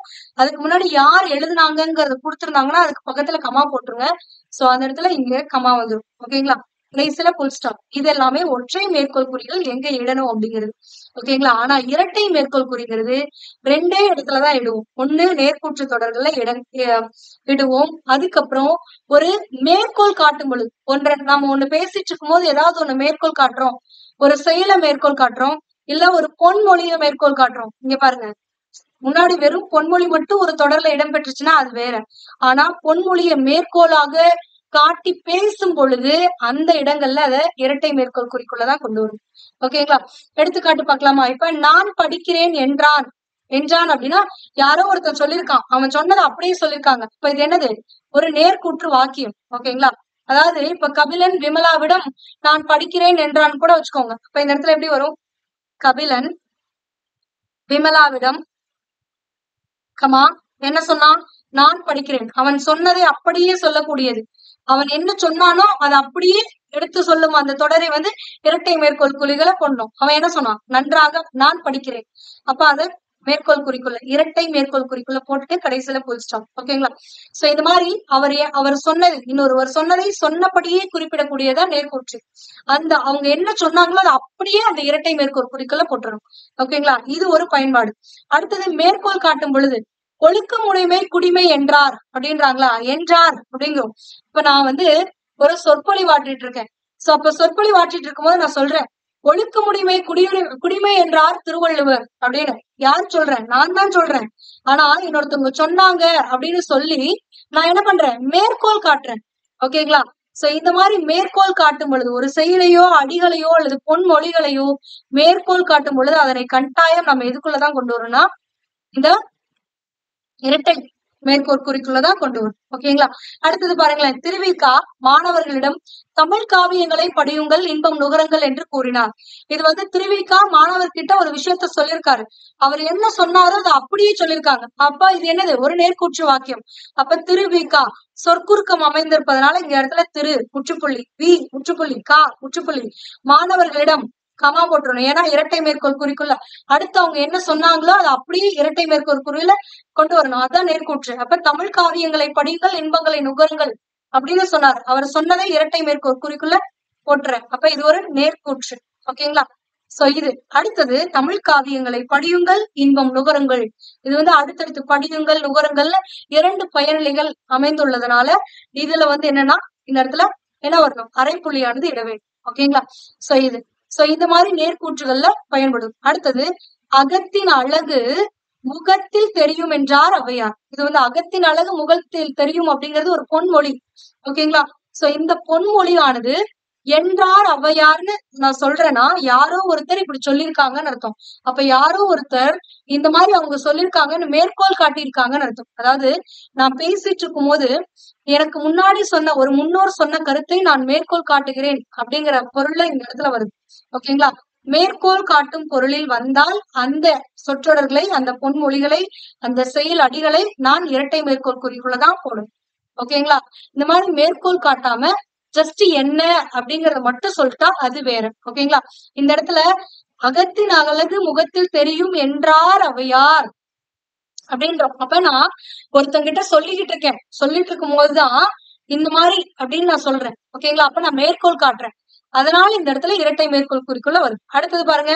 ராமன் நாளை வருகிறேன் என்றான். இது வந்து ஒரு நேர்கூற்று தொடர். அப்ப ராமன் கமா அவன் என்ன சொன்னான்? நாளை வருகிறேன்னு சொன்னான். அது அப்படியே இரட்டை மேற்கோள் குறிக்குள்ள போட்டுரும். அவர் சொன்னதை அப்படியே சொல்வது நேர்கூற்றுன்னு சொல்லுவோம். அப்ப அந்த நேர்கூற்று அப்படியே இரட்டை மேற்கோள் குறிக்குள்ள போட்டு புல் ஸ்டாப் வச்சிடும். ஓகேங்களா? அடுத்தது ஒழுக்கமுடைமை குடிமை என்றார் திருவள்ளுவர். மேற்கோள் காட்டியிருக்கேன். அதாவது இப்படி சொன்னார் அப்படின்னு சொல்லி நான் சொல்றேன் உங்களுக்கு. யாராவது சொல்லும் போதுதானே இப்படி சொல்லுவோம். ஒழுக்கமுடைமை குடிமை என்பது திருவள்ளுவர் வாக்கு. அதோட முடிச்சா வேற. என்றார் திருவள்ளுவர் அப்படின்னா இப்படி சொல்லியிருக்காரு அப்படின்னு சொல்றேன்னு அர்த்தம். ஓகேங்களா? ரெண்டு தொடருக்கும் பொருள் வேற. ஜஸ்ட் ஒண்ணு ஒரு செய்தி வாக்கியமா அமைக்கிறது வேற. அதுவே ஒருவர் செய்ததை, ஒருவர் இயற்றியதை நான் இன்னொருவருக்கு எடுத்து சொல்லுறேன் அப்படின்னா அது மேற்கோள் காட்டுறதுன்னு அர்த்தம். நான் ஒன்றை இன்னொருவருக்கு எடுத்து சொல்லும் பொழுது அது மேற்கோள் காட்டு. ஜஸ்ட் என்னன்னா என்ன அப்படிங்கறது அது அப்படியே இருக்கக்கூடியது. ஓகேங்களா? இந்த ரெண்டு தொடருக்கும் டிஃபரன்ஸ் தெரிஞ்சுக்கோங்க. அடுத்தது இயேசு மக்களை நோக்கி ஆயக்காரன் கோயிலுக்கு வெளியே நின்று தேவனே தீயோன் ஆகிய என்பால் இரக்கம் கொள்ளும் என வேண்டினான் என்பதை அறிந்து கொள்ளுங்கள் என்றார். இதுல இயேசு மக்களை நோக்கி கமா போற்றணும். அவர் என்ன சொல்லியிருக்காருங்கிறத மொத்தத்தையும் நேர்கூற்று. அப்ப மொத்தமும் இரட்டை மேற்கோள் குறிக்குள்ள வந்துடும். அப்ப ஆயக்காரன் கோயிலுக்கு வெளியே நின்று தேவனே தீயோனாகி என்பால் இரக்கம் கொள்ளும் என வேண்டினான் என்பதை அறிந்து கொள்ளுங்கள் அப்படிங்கிற அந்த முழு தொடரையும் அவர் சொல்லியிருக்காரு. அப்ப அந்த முழு தொடரும் இரட்டை மேற்கோள் குறிக்குள்ள வந்துடும். கடைசியில புல் ஸ்டாப் வந்துடும். இதுல இந்த மேற்கோள் குறிக்குள்ள அவர் இன்னொரு மேற்கோள் காட்டியிருக்காருல்ல, அந்த மாதிரி ஒரு மேற்கோள் குறிக்குள் காட்டக்கூடிய இன்னொரு உட்தொடரை நாம் எப்பவுமே ஒற்றை மேற்கோள் குறிக்குள்ளதான் இடணும். சோ அதனாலதான் இந்த இடத்துல தேவனே தீயோன் ஆகிய என்பால் இரக்கம் கொள்ளும் என வேண்டினான் அப்படின்னு சொல்றோம்ல. சோ இந்த இடத்துல இப்படி ஒற்றை மேற்கோள் குறிக்குள்ள போடணும். இந்த இடத்துல தேவனே விழிப்பெயர் வருது. அதனால இந்த இடத்துல கமா போடுறோம். ஓகேங்களா? இந்த இடத்துல வியப்புக்குறி இடம் பெறணும். இடம் பெறல அப்படின்னாலும் தவறு இல்லைன்னு தான் சொல்லுவாங்க. ஏன்னா இந்த இடங்கள்ல வந்து கமா கொடுத்துட்டாங்க அடுத்து. சோ அதனால வந்துட்டு இடம் பெறலனாலும் தவறு இல்லை. ஓகேங்களா? சோ இதுதான். சோ இப்ப புரியுதா? அதே மாதிரி இங்க பாருங்க. சுத்தம் சோறு போடும் என்பது பழமொழி. அவ்வளவுதான். என்றார் இவர் அப்படின்னு நான் சொல்லல. அதாவது ஒன்றனை ஒருவர் சொல்லி இருக்கிறார்னு நான் மேற்கோள் காட்டினேன் அப்படின்னா அது மேற்கோளுக்குள்ள வரும். மேற்கோள் காட்டும் பொருட்டு வரும் பொழுது இரட்டை மேற்கோள் குறிக்குள்ளதான் அந்த பொன்மொழியை நான் சொல்லணும். ஆனா இந்த இடத்துல சுத்தம் சோறு போடும் என்பது பழமொழி. இவங்க சொன்னாங்க நான் மேற்கோள் காட்டலாம் இல்ல. ஜஸ்ட் என்ன அப்படிங்கறத மட்டும்தான் சொல்றேன். அப்போ இந்த மாதிரி சொல்லும் பொழுது ஒற்றை மேற்கோள் குறிக்குள்ள போடணும். இதுவே இந்த இடத்துல பாருங்களேன். அகத்தின் அழகு முகத்தில் தெரியும் என்பது பொன்மொழி அப்படின்னு வந்துச்சுன்னா அது ஒற்றை மேற்கோள் குறிக்குள்ள வரும். ரெண்டுக்கும் டிஃபரன்ஸ் பாருங்க. அகத்தின் அழகு முகத்தில் தெரியும் என்பது பொன்மொழி. இப்படி இருந்துச்சுன்னா அந்த அகத்தின் அழகு முகத்தில் தெரியுங்கிறது ஒற்றை மேற்கோள் குறிக்குள்ள வரணும். ஆனா அகத்தின் அழகு முகத்தில் தெரியும் என்றார் ஔவையார் அப்படின்னா, நான் ஔவையார் சொன்னது இன்னொருத்தருக்கு எடுத்து சொல்றேன்னு அர்த்தம். அப்போ என்ன பண்றோம், மேற்கோள் காட்டுறோம். ஒருவரை கூறியதை நான் இந்த இடத்துல அது தேவைப்படுது, அதனால அதை மேற்கோள் காட்டி நான் ஒன்றை எக்ஸ்பிளைன் பண்றேன். அப்ப மேற்கோள் காட்டும் பொருள்ல வரும் பொழுது இரட்டை மேற்கோள் குறிக்குள்ள அந்த பொன்மொழியானது இடம்பெற வேண்டும். புரியுதுங்களா ரெண்டுக்கும் டிஃபரன்ஸ்? ஒருத்தர் சொன்னதை நான் எடுத்து சொல்றேன் அப்படின்னா அது மேற்கோள் காட்டுதல் அர்த்தம். அந்த மாதிரி ஒரு பொன்மொழி வருதுன்னா அதை இரட்டை மேற்கோள் குறிக்குள்ள போடுவேன். அதுவே இதுதான் இது அப்படின்னு சொல்றேன், அந்த இடத்துல இவங்க சொன்னாங்க அவங்க சொன்னாங்கன்னா சொல்ல, ஜஸ்ட் இட்ஸ் அ ப்ராவர் அப்படின்னு சொல்றேன்னா அந்த இடத்துல அதை ஒற்றை மேற்கோள் குறிக்குள்ள கொண்டு வரணும். ஓகேங்களா? புரிஞ்சுதான்? சோ இவ்வளவுதான். ஐ இந்த இது எல்லாமே உங்களுக்கு புரிஞ்சிருக்கும்னு நான் நினைக்கிறேன். இன்கேஸ் இதுல ஏதாவது டவுட்ஸ் இருந்துச்சு அப்படின்னா அதை கமெண்ட் பண்ணுங்க. அதுக்கான எக்ஸ்பிளனேஷன் நான் அடுத்த வகுப்புல கொடுக்குறேன். அடுத்த இந்த வகுப்புல கான்செப்ட் என்னங்கிறது நியூ புக் ஓல்டு புக்ல இருக்கிறத வச்சு அதுல கொடுத்திருக்கக்கூடிய எக்ஸாம்பிள் வச்சு கிளியரா பார்த்தாச்சா? அடுத்த வகுப்புல இதே நிறுத்தற்குறிகளை தான் நம்ம பார்க்க போறோம். ஆனா அடுத்த வகுப்புல என்ன பண்றோம்னா, இது வரைக்கும் டிஎன்பிஎஸ்சில ப்ரீவியஸ் இயர்ல இந்த தலைப்பின் கீழே என்னென்ன கொஸ்டின்ஸ் கேட்டிருக்காங்க, சோ அந்த கொஸ்டின்ஸ் எல்லாத்தையுமே ஒரு வீடியோவா வந்து உங்களுக்கு அடுத்த பதிவுல நான் ஷேர் பண்றேன். அதுல இந்த விதிகள்லாம் எப்படி பயன்படுத்திருக்காங்க அப்படிங்கறதையும் நம்ம பார்க்கலாம். இதுல நான் ஒரு டிஸ்க்ளைமர் போட விரும்புறேன். ஏன் அப்படின்னா, ப்ரீவியஸ் இயர் கொஸ்டின் பேப்பர் பாத்தீங்கன்னா இங்க இவங்க சொன்ன மாதிரி எல்லாத்தையுமே பின்பற்றி இருப்பாங்களா அப்படின்னு கேட்டீங்கன்னா பண்ணிருக்க மாட்டாங்க. Most of the time 80% as per the concept உங்களுக்கு ஆன்சர் கீ வந்திருக்கும். ஆனா 20% இந்த கான்செப்ட் படி அங்க ஆன்சர் கீ இருக்காது. அதற்கான காரணம் என்ன அப்படின்னா, அப்ப அது தவறா அப்படின்னு கேட்டீங்கன்னா தப்பு இல்ல. ஏன் தப்பு இல்ல அப்படின்னா, இந்த இடத்துல நிறுத்தற்குறியுடைய பயன்பாடே என்னதான், ஒரு பொருளை தெளிவா விளங்கணும், அவ்வளவுதான். இப்போ தேவையான இடங்கள்ல நிறுத்தற்குறி இடணும் அப்படிங்கிறது கட்டாயம். ஓகேங்களா? ஆனா தேவையில்லாத இடத்துல ஒரு இடத்துல ஒரு நிறுத்தற்குறி போட்டா அந்த தொடருக்கான பொருள் மாறலன்னா அது தப்புன்னு நம்ம சொல்லணுங்கிற அவசியமே கிடையாது. ஓகேங்களா? சோ அந்த மாதிரி ஒரு சில விஷயங்களா இருக்கு. அதாவது இப்ப நான் என்ன பேசணும்னு உங்களுக்கு ஒரு சிலருக்கு புரியாது. அதற்கான விளக்கம் உங்களுக்கு அடுத்த ஊர்ல கட்டாயம் உங்களுக்கு புரியும். ஏன்னா ஒரு சில இடங்கள்ல எக்ஸ்ட்ரா போட்டிருப்பாங்க. போட்டிருந்தால் கூட அது வந்து ஒரு பெருசா வந்து பொருட்டாக மதிச்சிருக்க மாட்டாங்க. காரணம், அந்த இடத்துல அந்த குறி வந்தாலும் அந்த சொற்றொடருடைய பொருள் மாறுபட்டிருக்காது. இல்லைன்னா ஒரு இடத்துல அந்த குறி வரலைன்னா கூட அந்த சொற்றொடருடைய பொருள் மாறுபட்டிருக்காது. சோ ஒரு சொற்றொடருடைய பொருள் மாறுபடவில்லை, ஒரு குறி இடுவதாலோ அல்லது இல்லாதனாலோ அந்த தொடர்ல பொருள் மாற்றம் ஏற்படல அப்படின்னா அந்த இடத்துல அந்த குறி தேவையில்லைன்னு கூட அர்த்தம். வேணும்னா போட்டுக்க, வேணா விட்டுறலாம், தப்பு கிடையாது. ஓகேங்களா? சோ அந்த மாதிரியும் உங்களுக்கு கொஸ்டின்ஸ் கொடுத்திருப்பாங்க. சோ இந்த கன்ஃபியூஷன்ஸ் எல்லாமே நம்ம அடுத்த வகுப்புல டீட்டெயில்டா பார்க்கலாம். இந்த வகுப்புல ஏதாவது சந்தேகம் இருந்துச்சுன்னா கமெண்ட் பண்ணுங்க. இதே மாதிரி இன்னொரு விஷயம் மறந்துட்டோம், இந்த நியூ புக் ஓல்டு புக்ல எக்ஸசைஸ் கொடுத்திருக்காங்க. அதையும் நம்ம இன்னொரு பகுதியில பார்க்கலாம். ஓகேங்களா? சோ இது குறித்து உங்களுக்கு இன்னும் 2 வீடியோ கிளாஸஸ் வரும். அதாவது கான்செப்ட் எக்ஸ்பிளனேஷன் இன்னைக்கு நம்ம பார்த்தாச்சு தெளிவா. அடுத்த வீடியோல பிவைக்கு எக்ஸ்பிளனேஷன் பார்க்கலாம். அதுக்கடுத்த வீடியோல புக்ல இருக்கக்கூடிய எக்ஸசைஸ் என்னங்கிறத பார்க்கலாம். இந்த 3 வீடியோவை நீங்க தெளிவா பாத்துட்டீங்கனாலே உங்களுக்கு இந்த பகுதியில எந்த ஒரு டவுட்டும் வராது. ஓகேங்களா? அதனால தெளிவா பாத்துக்கோங்க. டவுட்ஸ் இருந்தா மறக்காம கமெண்ட் பண்ணுங்க. நான் அதுக்கான எக்ஸ்பிளனேஷனை கண்டிப்பா உங்களுக்கு கிடைக்கும். ஓகேங்களா? இதே மாதிரி உங்களுக்கு ஒவ்வொரு ஸ்டாண்டர்ட்லயும், அதாவது 6th இருந்து 12th வரைக்கும் நியூ புக்ல இருக்கக்கூடிய இலக்கணம் மொழித்திறன் பயிற்சிக்கான எக்ஸ்பிளனேஷன் வீடியோ கிளாஸஸும் நம்மளுடைய சேனல்ல அவைலபிளா இருக்கு. இலக்கணம் எல்லாமே படிக்கணுமா மேம், 6th to 12th படிக்கணுமான்னு கேட்டீங்கன்னா கட்டாயம் நீங்க படிக்கணும். ஏன்னா ஒரு இலக்கணம் வேறொரு பகுதியில எங்கேயாவது ஒரு இடத்துல மிக்ஸ் மேட்ச் ஆகிட்டே தான் இருக்கு. இப்ப வேற்றுமை அப்படிங்கிறது வந்து இலக்கணம் நம்ம படிக்கணுமானா நம்மளுடைய சிலபஸ்ல இல்ல. ஆனா வேற்றுமை உருபுகள் வந்து இடைச்சொற்கள்லாம் அமைந்திருக்கு. இப்ப சொல்லிலக்கணத்துக்கு கீழே அதை கொண்டு வருவாங்க. சோ அப்படிங்கும் பொழுது நமக்கு அது தெரிஞ்சிருக்கணும். இப்ப வேற்றுமை உருபுனா என்ன, அது எந்த இடங்கள்ல பயன்படுத்துவாங்க அப்படிங்கறது தெரிஞ்சிருக்கணும். புணர்ச்சி விதிகள்ல வேற்றுமை உருபுகள் மிகப்பெரிய ரோலை வந்து பிளே பண்ணுது. ஏன்னா ஒரு சில சொற்றொடர்கள்ல இந்த 2ஆம் வேற்றுமை உருவு மறைந்து வருது அப்படின்னா அந்த இடத்துல வந்து வல்லினம் மிக கூடாது. சோ அப்ப வல்லினம் மிகுமா மிகாதா அப்படிங்கிறது வந்து நம்மளுக்கு சேர்த்தெழுதுக பிரித்தெழுதுகளை ஒரு முக்கியமான ஒரு பாயிண்ட். அப்ப அதுக்கு இது பயன்படுது. அப்படிங்கும் பொழுது ஒன்றோடு ஒன்று தொடர்புடையதாகத்தான் தமிழ் இலக்கணமானது அமைந்திருக்கு. அதனால நீங்க கட்டாயம் 6th இருந்து 12th வரைக்கும் இருக்கக்கூடிய இலக்கண பகுதிகளை மறக்காம படிச்சுக்கோங்க. சோ அதற்கான கிளாஸஸ் நம்மளுடைய சேனல்ல இலக்கணமும் மொழித்திறன் பயிற்சி அப்படிங்கிற பகுதியில ஒரு பிளேலிஸ்ட்ல செப்பரேட்டா கொடுத்திருக்கேன், அதை பாத்துக்கோங்க. அதே மாதிரி நம்மளுடைய சேனல்ல இன்னொரு பிளேலிஸ்ட் இருக்கும், டிஎன்பிஎஸ்சி 2025 தமிழ் வகுப்புகள், நியூ சிலபஸ் பேஸ்டு தமிழ் வகுப்புகள் அப்படின்னு சொல்லி ஒரு பிளேலிஸ்ட் இருக்கு. அந்த பிளேலிஸ்ட்ல டாபிக் வைஸ் வந்து உங்களுக்கு டிஎன்பிஎஸ்சி சிலபஸ் வந்து கவர் பண்ணிருப்போம். சோ அதையும் பாத்துக்கோங்க. அதுல ஒரு சில முக்கியமான தலைப்புகள்லாம் கவர் பண்ணிருக்கோம். சந்திப்பு இலையிடா என்ன, வல்லின மிகுமிடம், மிகா இடங்கள், புணர்ச்சி விதிகள், இது எல்லாமே வந்து உங்களுக்கு அந்த பகுதியில கவர் ஆயிருக்கும். பிரித்தெழுதுக, சேர்த்தெழுதுக, சொல்லும் பொருளும், கலைச்சொற்கள், புக்கு வைஸ் வந்து உங்களுக்கு அந்த பிளேலிஸ்ட்ல அவைலபிளா இருக்கும். இது எல்லாமே உங்களுடைய ப்ரிப்பரேஷன்ல டிஎன்பிஎஸ்சி ப்ரிப்பரேஷன்ல யூஸ்ஃபுல்லா இருக்கும். பயன்படுத்திக்கோங்க. உங்களுடைய நண்பர்களோடையும் பகிர்ந்துக்கோங்க. டவுட்ஸ் இருந்தா கேளுங்க. I will explain. Okay. For more videos, stay tuned with BA Book. Thank you.